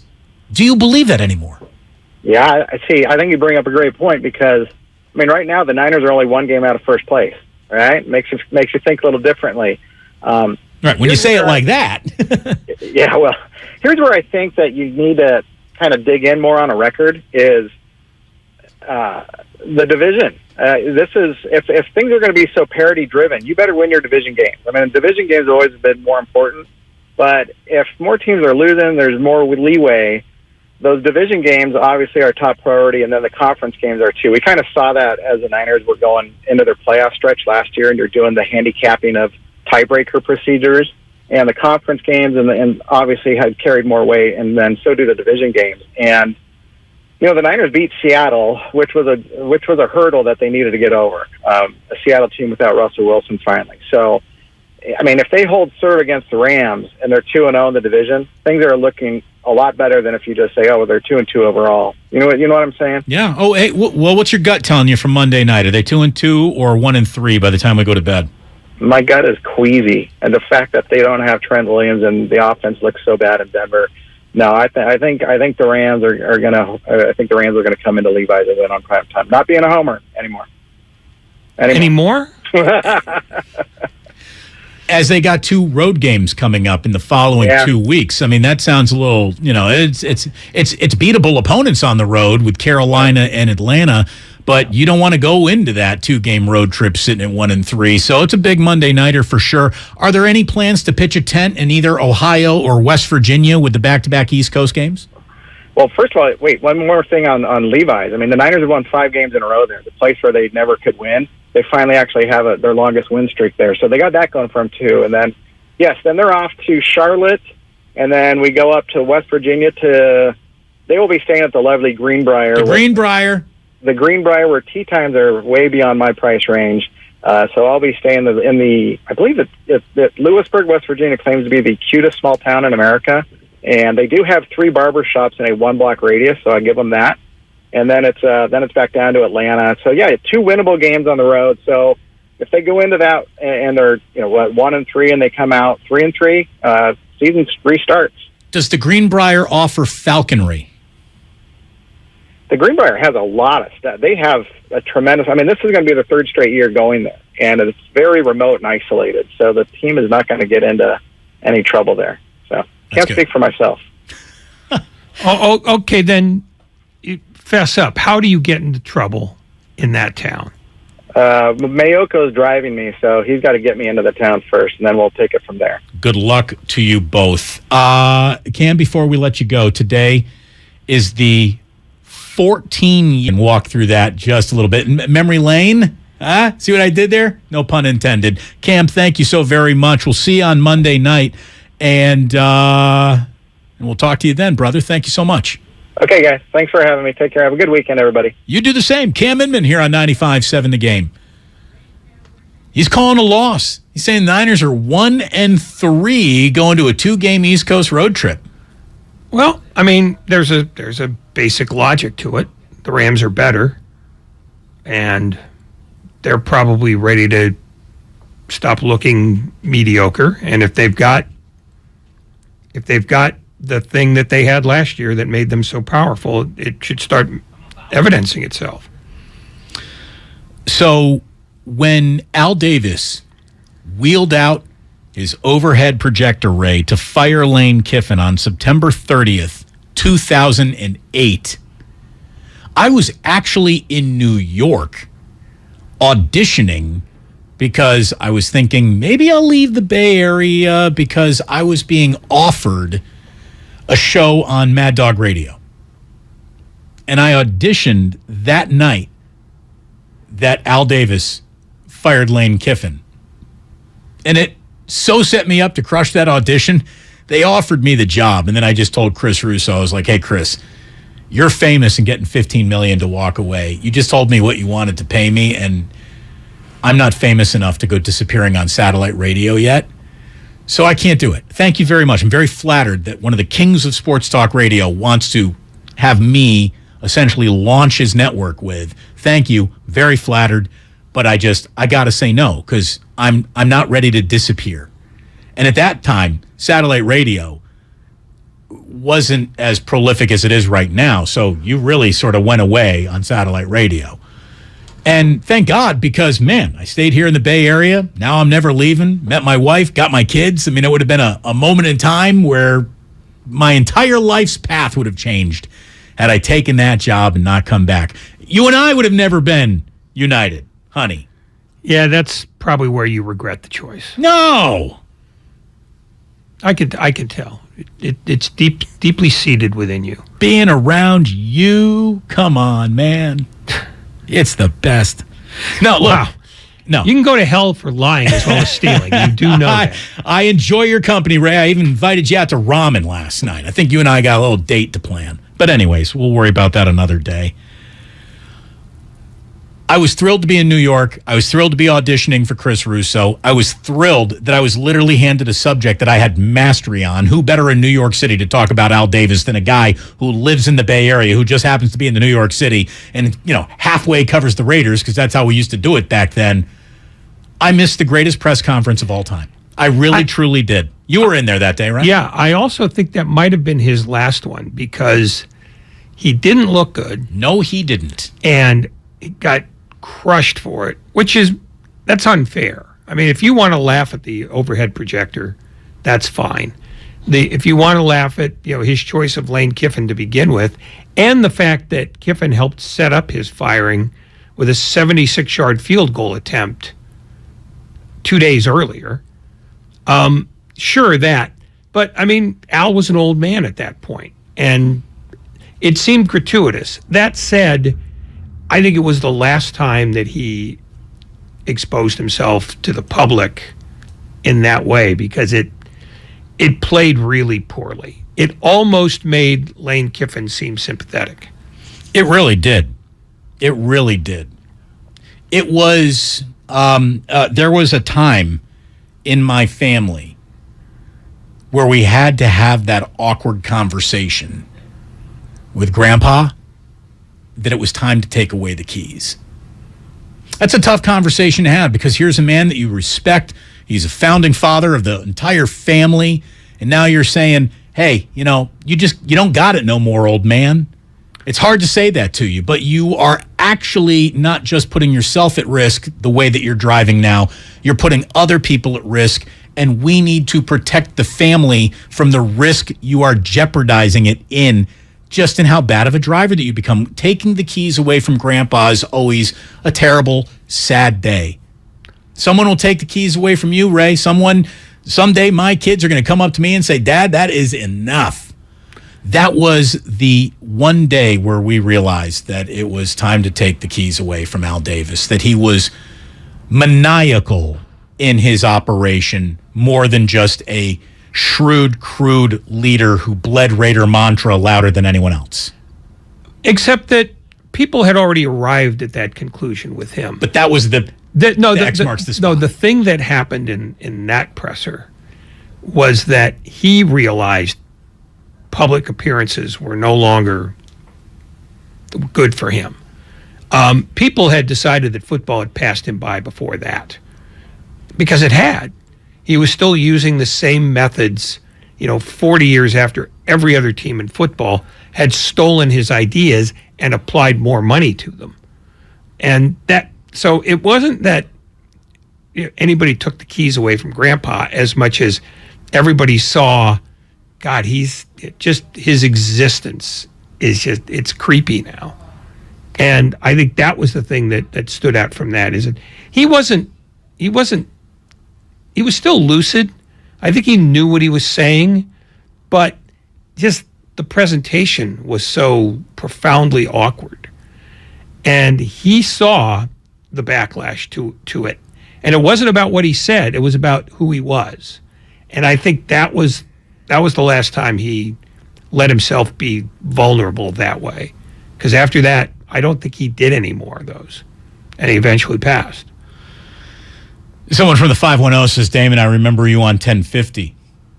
You had Greg Papa on, and you had a back-and-forth conversation, and you called him a Raider homer. And, yeah, Greg and I were a little frosty after that for a while. We really were. Because I called him out on the carpet. Like, dude, what are you going to say about the Raiders? You're literally cashing their checks. So, come on. Did you just see the same thing I did? How can you not be reaching conclusions that all of us are reaching? Anyway, somebody here, Damon, you cover the Niners. Why are you always mentioning the great late Al Davis? Put some respect on that name. I respected Al Davis. Why are we mentioning it? Because today is the 14-year anniversary of it happening, and here was Al's opening statement. Sometimes things just don't work out. It was after a short period of time that I realized I didn't hire the person I thought I was hiring. And there are reasons which I could go into, but I thought what I would do is bring you up to the period of time right now when this morning I called Lane and told him that he no longer is the head coach of the Oakland Raiders, and I'm dismissing him with cause, and that I just couldn't go on much longer with the what I would call propaganda, the lying that had been going on for weeks and months and a year and time. And he had a few questions. He says, does that mean I don't get paid? I said, that's what I'm saying to you. I said, I warned you, and I will go over with you people exactly how I warned them. Now, was Lane Kiffin paid? I believe there was a settlement reached. Yeah, I think they threw lawyers at each other, and eventually there was a payment to make it go away. But look, Al went full scorched earth that day. I mean, he called Kiffin a con man. He called him a liar. He called him a professional liar. He blamed Lane Kiffin on everything that had ever gone wrong with the team, I think before even Lane Kiffin joined the team. I mean, to the point where he basically said Lane was responsible for the bad bathrooms at the Coliseum. I mean, he just went nuclear on the guy. Well, no other coach had ever been that defiant and that insolent. John Gruden would push buttons, and he did it for 4 years, but he was getting them results. Kiffin was almost like sticking his jaw out saying, go ahead and hit me. Well, the Janikowski field goal was a middle finger to Al. Yeah, but it was the last middle finger, because there had been others. And it was just the way he handled press conferences, the way you'd see him roll his eyes when Al's name came up. I mean, he was aggressively disrespectful. And while I think at that point, there wasn't a lot of reasons to respect the current Al Davis, he's still your boss. Right. And so whatever you feel like, you keep that under wraps. Well, and he's still a Hall of Famer. Yeah, I mean, from that standpoint alone, you give some good graces. But even never mind that. Even if he was a lousy owner and didn't have the footprint that he had in football, he's still paying you. So if you're going to sit there and pick the fight with him publicly, that's what you're going to get. Well, here, Lane wasn't stupid. He knew what was coming. Oh, yeah. He wanted it. By the way, Cam Inman? Cam Inman buried his group. How's your mother? She's fine, thank you. How's your mother? That was great. One more from... The fact that he knew that. Yeah. That's the takeaway. It just... it's not that he asked, it's that he had found out because he was still on his game that way. And what is maybe the most recognizable quote from that press conference, it was about Jamarcus. And this is where Al was losing it because he was wrong, just as Greg Papa was, just as everyone was about Jamarcus, except for me, who I said the night he won that Sugar Bowl, that ain't the guy you should ever draft. Here we go. Al Davis saw one Jamarcus Russell game, and it was the Sugar Bowl. That's it. That's why I drafted him. Here we go. I realize that you did not want to draft Jamarcus Russell. He is a great player. Get over it and coach this team on the field. That is what you were hired to do. We can win with this team. Now, why did I say that? I said it because that was the battle at the draft. My first draft with him, about 7 days before the draft, he came to me, and he didn't think we should draft Jamarcus. And I told him we were going to draft Jamarcus. He had other ideas. And that's where the divorce started, Ray. I mean, that right there. You're telling me you're going to saddle me and my career here, my first go-around as an NFL coach, with a quarterback who I'm telling you, do not draft him? Of course it got off to a terrible start. And deservedly so. I mean, Al was not... Very few people could tell him much of anything, but once he settled on something, that was it. That was that, And the only thing you did by carrying on a discussion with him about something he'd settled on was basically, hastening the end of your career there. And I think ultimately it is an amazement to me, and this is not so much about Kiffin, but that Gruden stuck out 4 years because he and Al would butt heads all the time. I mean, Al was not a huge fan of Rich Gannon because Gannon didn't have a big arm. He was never a big fan of Ken Stabler. And Stabler got him a Super Bowl. Al had ideas about what football should be. And many of them were incredibly innovative. But when everybody else has taken the innovation, it's no longer innovative. It's repetitive. And that's ultimately what happened with Al. That and the fact that he was as cash poor as his son is now.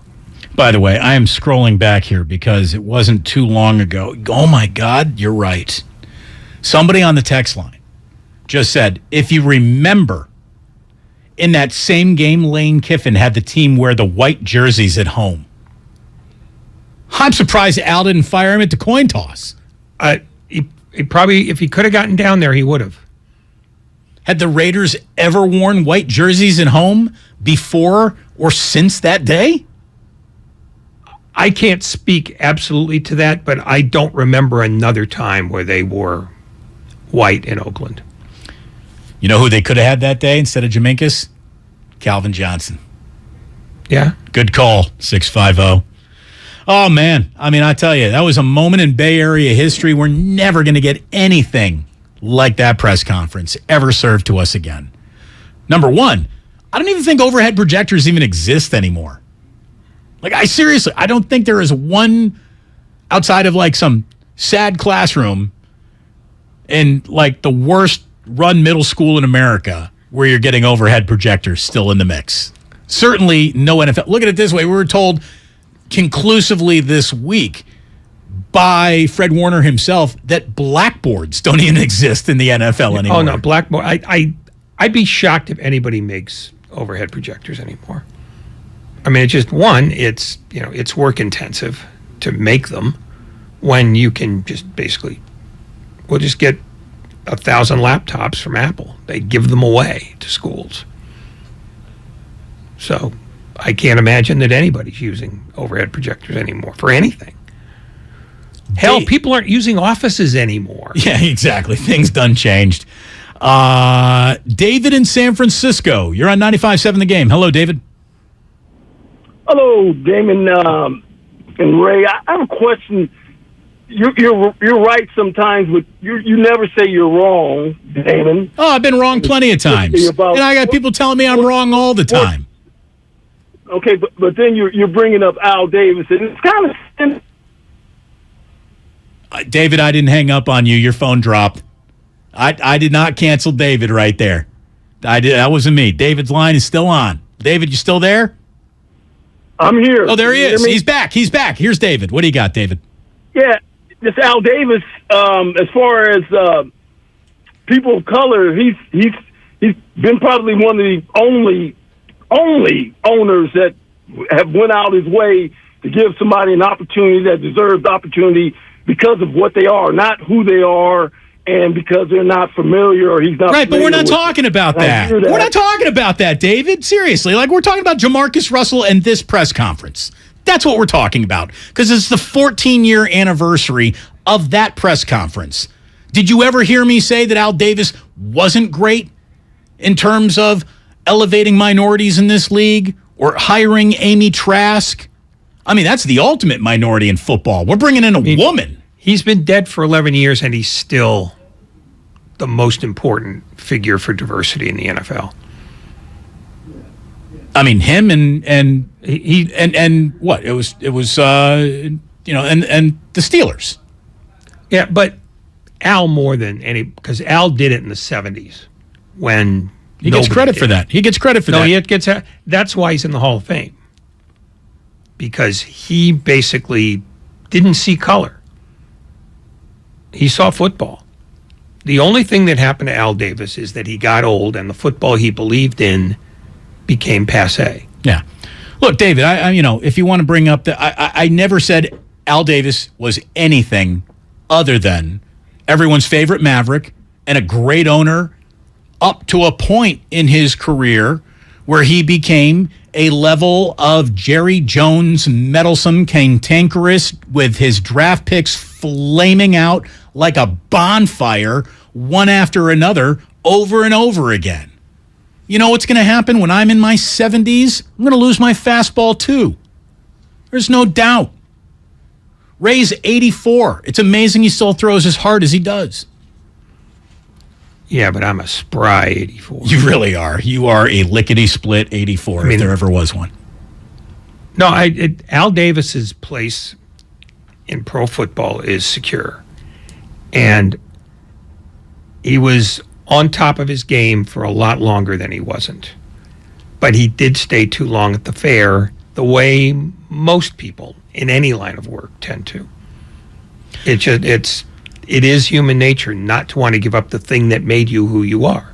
And by the way, there's no ability to go back and check the tape, but I can tell you that there are two NFL draft picks that on the night that they were made, on the surface of the moment, I laughed at and told you, ain't no chance. Jamarcus Russell was one, and A.J. Jenkins of the Niners was the other. So that's it. And I'm not always right. I'll tell you when I'm wrong. Lord knows my listeners keep the scoreboard better than I do. The one thing that I do totally accurately is count the shows. And oh, by the way, Ray, wish me a happy anniversary. Or a nice round number, I guess, because today, of my 4,036 shows hosted, today is the 2,000th show I've ever hosted on 95.7 The Game. Number 2,000. Today. 2,000 shows, which means I'm officially at this station almost as long now as I was over there. Did you think to bring a cake? No, because it's time for me to be about 2,000 pounds lighter. So. Did you think to bring in alcohol for us? No, but I do have a nice cash prize for you. This is going to be like a bag of nickels? The sock of nickels. Ah, I'm going even to better. I'm going to hit you with it down in the parking lot. That, frankly, and a sock you wore, thereby further diminishing its value. By the way, do we have... is this the... That's Braves-Mets. Okay, so did the Phillies play their second game today? No, got rained out. So they're still alive! So for another few hours at least. Do you realize that this morning, the San Francisco Giants had a chance to reach the playoffs? It's a 1 out of 2,745 chance to make the playoffs, but that is the math that Andrew Baggerly cracked. He wrote this down today in The Athletic, saying that the Giants have 6 games remaining, and here's what has to happen for them to pull off the most improbable postseason appearance ever. It really would be. The Giants must sweep their remaining 6 games, starting tonight against Arizona, and then 3 in San Diego. And then the Phillies must finish no better than 1 or 6, and they won the first game today before they got rained out. They have 4 at Washington, 3 at Houston. And then the Brewers must finish no better than 1 and 5. Or the Giants go 5-1 and both the Brewers and Phillies lose out, which is now no longer possible because the Phillies have won. So put it this way, the Giants only need 17 of 19 outcomes to go their way, including them running the table from here on out.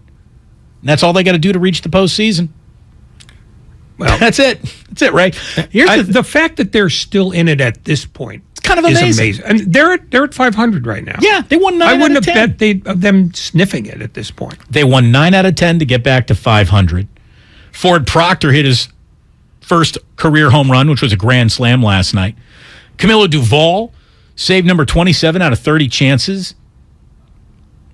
Let me ask you, do you think Carlos Rodon started his final game for the Giants last night? Yes, I do, but not because the Giants want to get rid of him. I think he's going to test the market, and somebody's going to say, you know what? He lasted a whole year. He was sharp beginning to end. Let's give him 30. If Rodon isn't this team's number one re-signing priority, something's wrong. And I don't know how much love he's got for Kapler or how much fun he had here, but he was incredibly successful. And as a matter of fact, right now, he's leading the National League in strikeouts with 237. He's got 11 double-digit strikeouts for the Giants this year. That's nothing short of a franchise record. He just threw down one of the best pitch seasons in the history of Giants baseball. They should 1,000% say, so what's your best offer? Is it better than $100 million over 3 years? Because that's what we're willing to give you. $100 million over 3 should get the job done. Unless he's got like 125 waiting over 4 somewhere else, in which case the Giants should match it. They really, really should. But now you get into 2 separate questions. One, if the Giants don't want to do that, it won't be because the baseball operations people didn't want to do it. Right. That would be a budget thing. That would be Greg Johnson's problem. And the other possibility is that he's just not interested in coming back.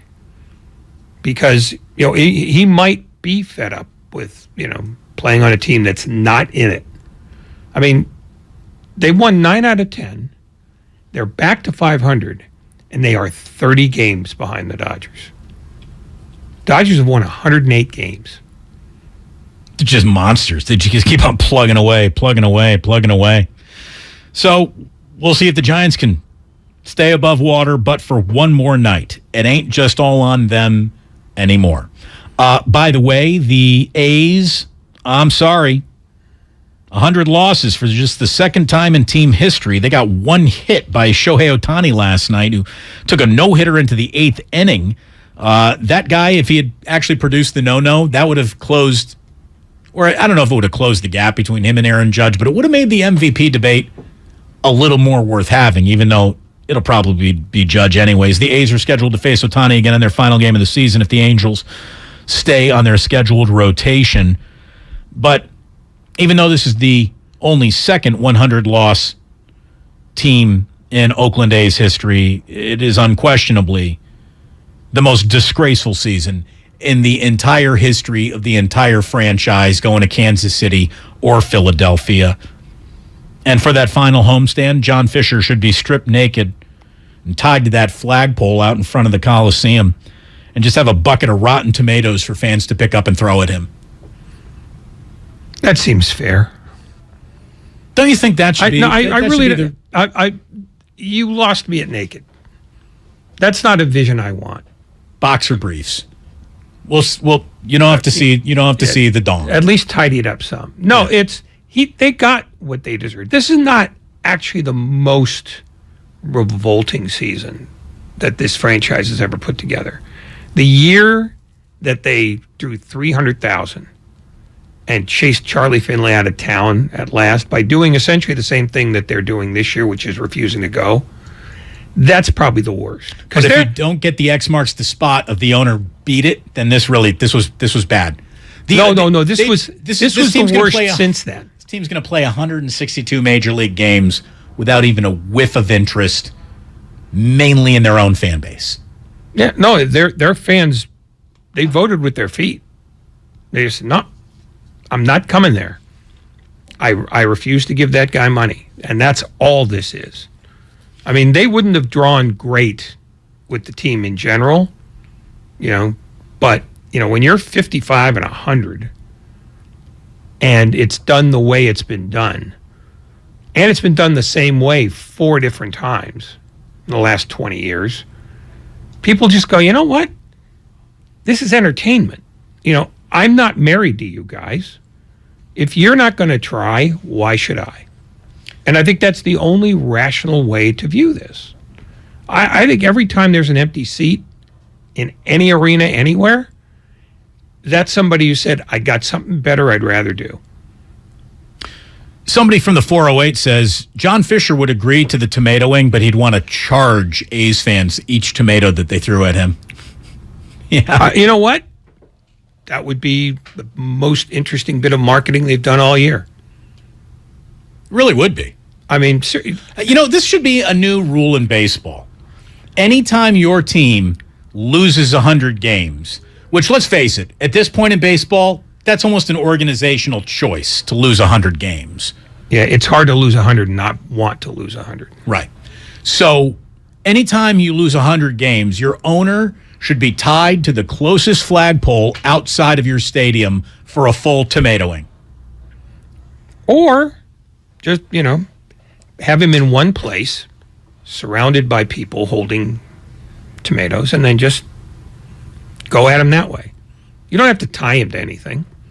It's a lot easier to hit a stationary target. Well, no, you could set his feet in a block of cement. Oh, so we don't have to tie him to anything, but we can cement him to something? Well, what's the difference between tying and cementing, Ray? Because you're just literally arguing with me. No, you don't need a rope. I just like the idea that. Oh, so we only need concrete? Yeah, no, I mean, or make him immobile in some way. That's what tying him would do. Yeah, but it seems more punitive than. I'd rather have something more festive. Here's the thing. No, in fact, you don't even have to worry about him being stationary, because if he's surrounded by fans, whatever direction he's going in, somebody's got a good shot. Circular firing squad of tomatoes. Exactly. Okay. Yeah, and you give everybody like an A's raincoat so they come away with something so that they don't get any extraneous fruit on them. You're right, I was picking too much of a nit, but then the more I thought about it, that was the best solution. See, the problem is, though, the minute you bust out the cement shoes, now the police are involved. Because we know where cement shoes usually go. To a bridge and then a little push. Well, I mean, you just have to say, we're not going to take you anywhere. You'll just be here, and then later you can hire somebody with a jackhammer. But no, I think that just the circular firing squad would be fine. The big story today, obviously, in the world of sports is the frightening night for the Miami Dolphins and Tua. We have talked about this an awful lot at the beginning of the show. What more can anyone say other than players play? Players play, and they will even lie about their own health and safety to get back out and play more. And that the thing that needs to be probably examined more than whether or not the Dolphins followed concussion protocol is concussion protocol as state-of-the-art as it needs to be? Do they need to take whatever the remedies the protocol says be applied to the player and just say, well, okay, well, we're just going to double them? If they used to say you got to have your first test within 24 hours and then your next test 48 hours after that, well, maybe you make that first test 48 hours after that, and then the second test is 4 days after that now, and you just string out more time to see what can happen. Again, as somebody who had a El Stroco Loco, there is a thing that happens in your brain sometimes, and it's called an echo. It happened to me. Had my stroke and, pretty much walked out of the hospital when they just said, Mr. Bruce, you had a stroke. And I'm like, really? I don't feel strokey? Even though I did. I felt a little funny in my left foot, but I didn't want to admit it. See, once again, lying to the doctor. Kind of, yeah. Well, I discharged myself against medical advice. They wanted to keep on looking at me. I had a Steph Curry interview, which Gianna got and crushed, by the way, that day, so good for her. But I wanted to get to that Curry interview, so I was going to come on and get back to work. And 2 days later, the entire left side of my body became temporarily paralyzed. It was something else, man. It's a scary-ass moment when you lose faculty like that. So I guess know you have a new sort of respect for taking a day off now. A little bit. So the nurse who said, anytime you spend a night in the hospital, you should probably take the next day off. So even though I left the hospital, I did take the next day off, but I went home, and then that's when everything in my body just started shutting down, and I said, honey, we need to go back to the hospital while I can still walk downstairs and get out of the house. So brains are scary, tricky things. But how do you keep someone who loves what they do away from what they do? It's hard. Sometimes, like John Fisher, sometimes you have to tie him down. Yeah, no, I'll just put him in this. You're right. Tying down is excessive. But no, I think this is something, brain injury is usually irreversible. At some point, you're going to pay the price for that eventually. And that's where, I'm not in favor of player empowerment. It's one of those rare places, you can't play for us. And you can't play for anybody else because we own your rights. So you're going to sit out until we're sure that it makes more sense for you to play. And we're not going to err on the side of what you want anymore. We're going to err on the side of what the current thinking in brain injury is. Because that's evolving too. This is not static. Whatever the two sides agreed to is already outdated because brain injury science has advanced since then. And that should be more fluid, is what I'm suggesting. You should be able to download a new operating system into protocols if it were only that easy. We have one segment left this Friday afternoon, and we are going to help put money in your pocket by fading the public. It's a Fade the Public Friday, and you'll understand what that means implicitly next. Here on 95.7 The Game, we're brought to you by Fremont Bank. Full-service banking, no compromises. Hi, I'm Aaron, owner of California Deluxe Windows. Ever notice? When your neighbors get new windows, there is a large black eye of broken stucco, uneven plaster, and even mismatched paint. At California Deluxe Windows, we never leave a ring around the window. Why? Because we are one of the only companies in California who custom crafts every window and door to your home's exact measurements. Almost everyone else on the radio is a distributor. They grab a window from a warehouse, break open your walls, shove it in, and patch things up. At California Deluxe Windows, we take pride in our work. Our installation technique is so precise, we do not break your stucco. Your house could be covered with potato chips, and we wouldn't crack one. Call now, and for a limited time, you get 30% off your entire order and 24 months of interest-free financing. 800-874-3600. 800-874-3600. That's 800-874-3600. California Deluxe Windows. Windows engineered for life. Certain terms and conditions apply. CSLB number 774518. Everything, our farm, our stand, our pop-up shop, it really all started when we discovered the benefits of local, raw honey for our family. And then we decided to turn it into a business. We were looking for something to help us get up and running. So we got the Chase Business Complete Banking Account. It's more than a bank account. It comes with Quick Accept, which lets us take card payments anytime, anywhere in the U.S. using the Chase mobile app. Plus, we get same-day deposits at no extra cost. For us, it's more than honey. It's about sharing a little sweetness with the world. Get the Chase Business Complete Banking Account with the essentials you need to help get your business going. Learn more at chase.com/business-complete-banking. Chase for business. Make more of what's yours. Quick Accept is not available in U.S. territories. Enrollment required. Usage subject to approval. Same-day deposits available for payments before 8 p.m. Eastern Time, Sunday to Friday. Fees and rates apply for checking and processing. Limitations and restrictions apply. Participants compensated. Merchant services provided by Payment Tech LLC and WePay Inc. Subsidiaries of J.P. Morgan Chase Bank and a member FDIC. The following is an attorney advertisement. If you get sidelined by a workplace injury, the workers' compensation attorneys at Boxer and Gerson can help get you back in the game. Our team of skilled attorneys will fight by your side for the treatment and compensation you deserve. We care about justice for injured workers. That's what makes us Northern California's premier workers' comp law firm. Call Boxer and Gerson at 510-345-2341 or visit boxerlaw.com for a free consultation. Boxer and Gerson, your life is worth the fight.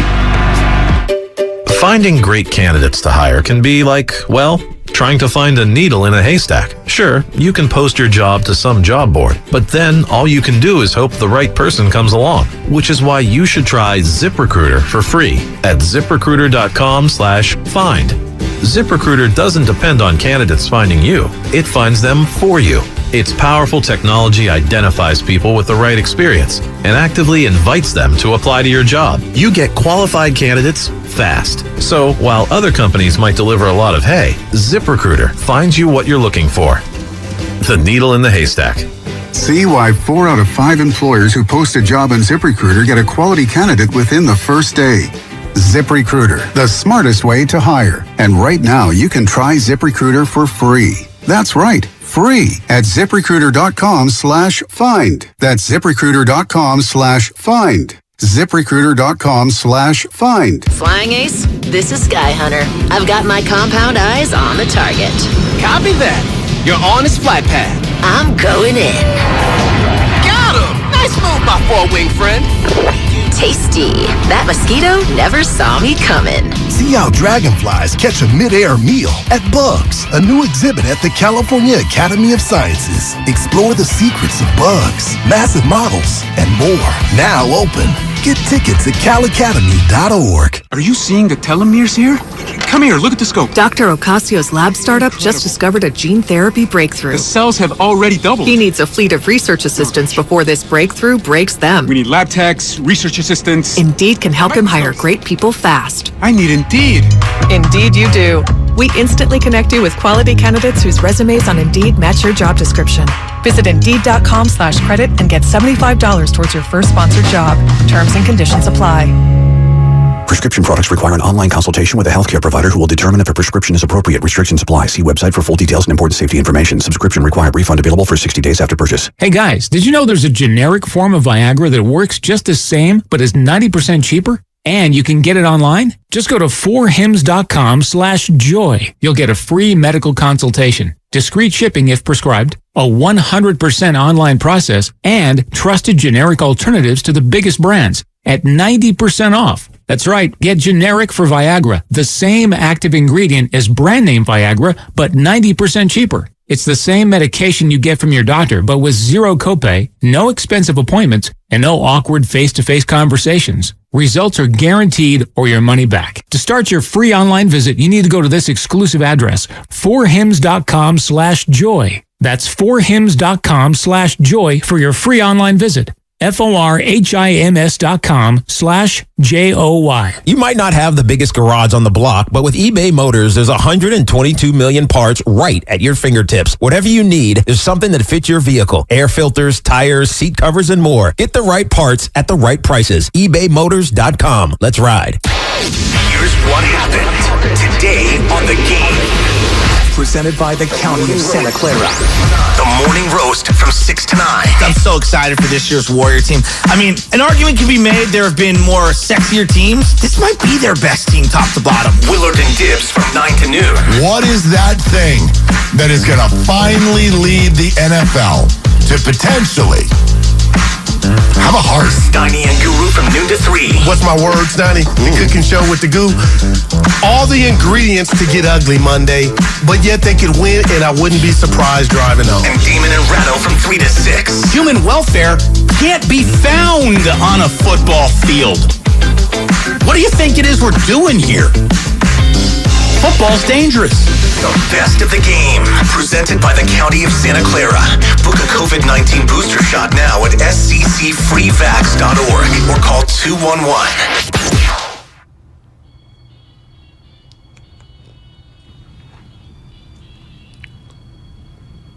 Now back to Damon and Ratto, brought to you by BMW Fairfield on 95.7 The Game. Well, thanks so much to Cam Inman for joining us today, and I want to just encourage everyone, especially you Warriors fans, to just keep it on 95.7 The Game. Rip the knob off, as they used to say in radio, because we got Warriors replay from Tokyo, live on tape with Tim Roy and their win last night, where James Wiseman really showed out. If you're a Warriors fan, you're going to want to stick around because Warriors basketball is coming up next. Top of the hour here on 95.7 The Game. Someone from the 707 says, wow, Damon, I remember your first show all the way back in 2013. Congratulations. Thank you. Yeah, no, this is 2,000 shows here on 95.7 The Game. Here's one thing I was wrong about. Ray, I promised everyone that I was going to get the A's a new stadium built. That was my big topic on my first show was I'm going to get the A's a new stadium. And how my broadcasting prowess could not overcome John Fisher. Or the $2 billion it was going to cost.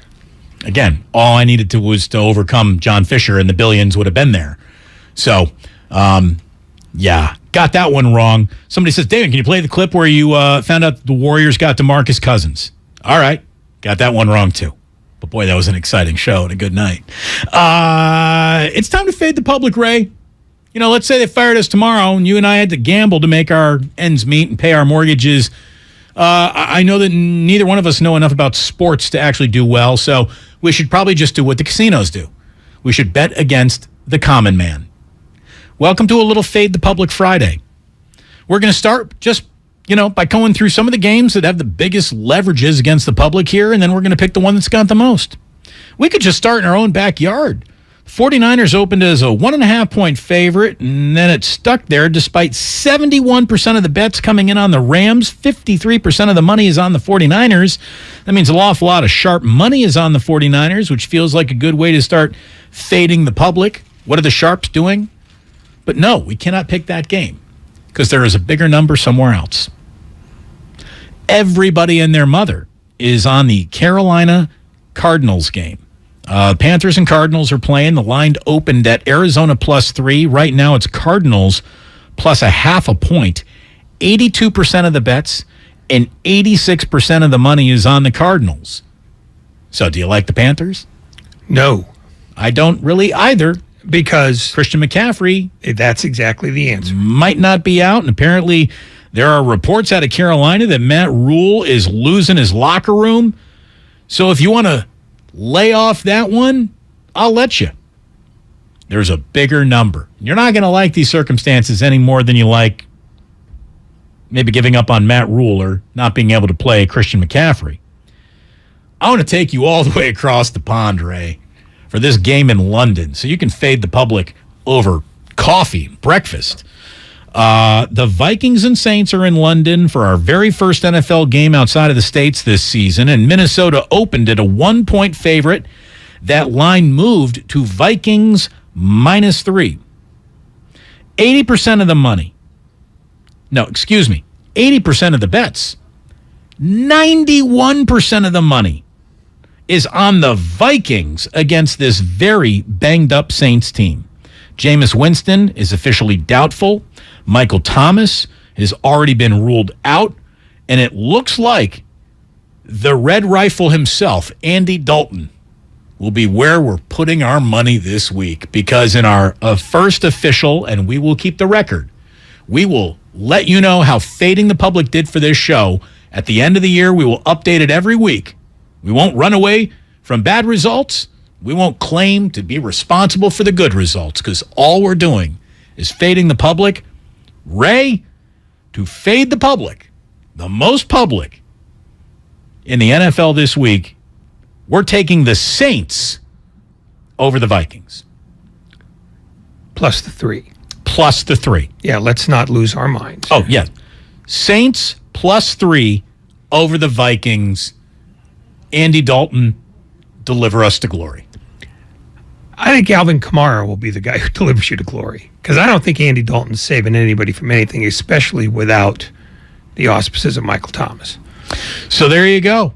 I hope you enjoyed this week. I know we did. There's a lot of interesting stuff that came up this week, and next week is going to almost feel like a short week because we're starting Monday down Levi Stadium at the Hilton. We're going to be broadcasting from there. So we're going to be doing pregame on Monday, which means come Tuesday, it's all what the hell happened in the Niners-Rams game. And then the next thing you know, it'll be Wednesday, Thursday, Friday. Next week will be over in the blink of an eye. So it's already going to feel a little bit like a holiday Monday Night Football.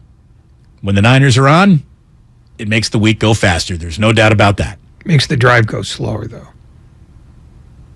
What drive? The drive to and from the stadium. Oh, yeah. That's, well, it's a terrible idea. When you put something on the moon, it's hard to get to. Yeah. Thank you so much for tuning in today. Once again, thanks to Cam Inman. Stick around. We got Warriors basketball. The replay comes up next. Lucas, thank you. Grandy, thank you very much. For Ray, I'm Damon, reminding you that sports don't build character. They reveal it. And like that,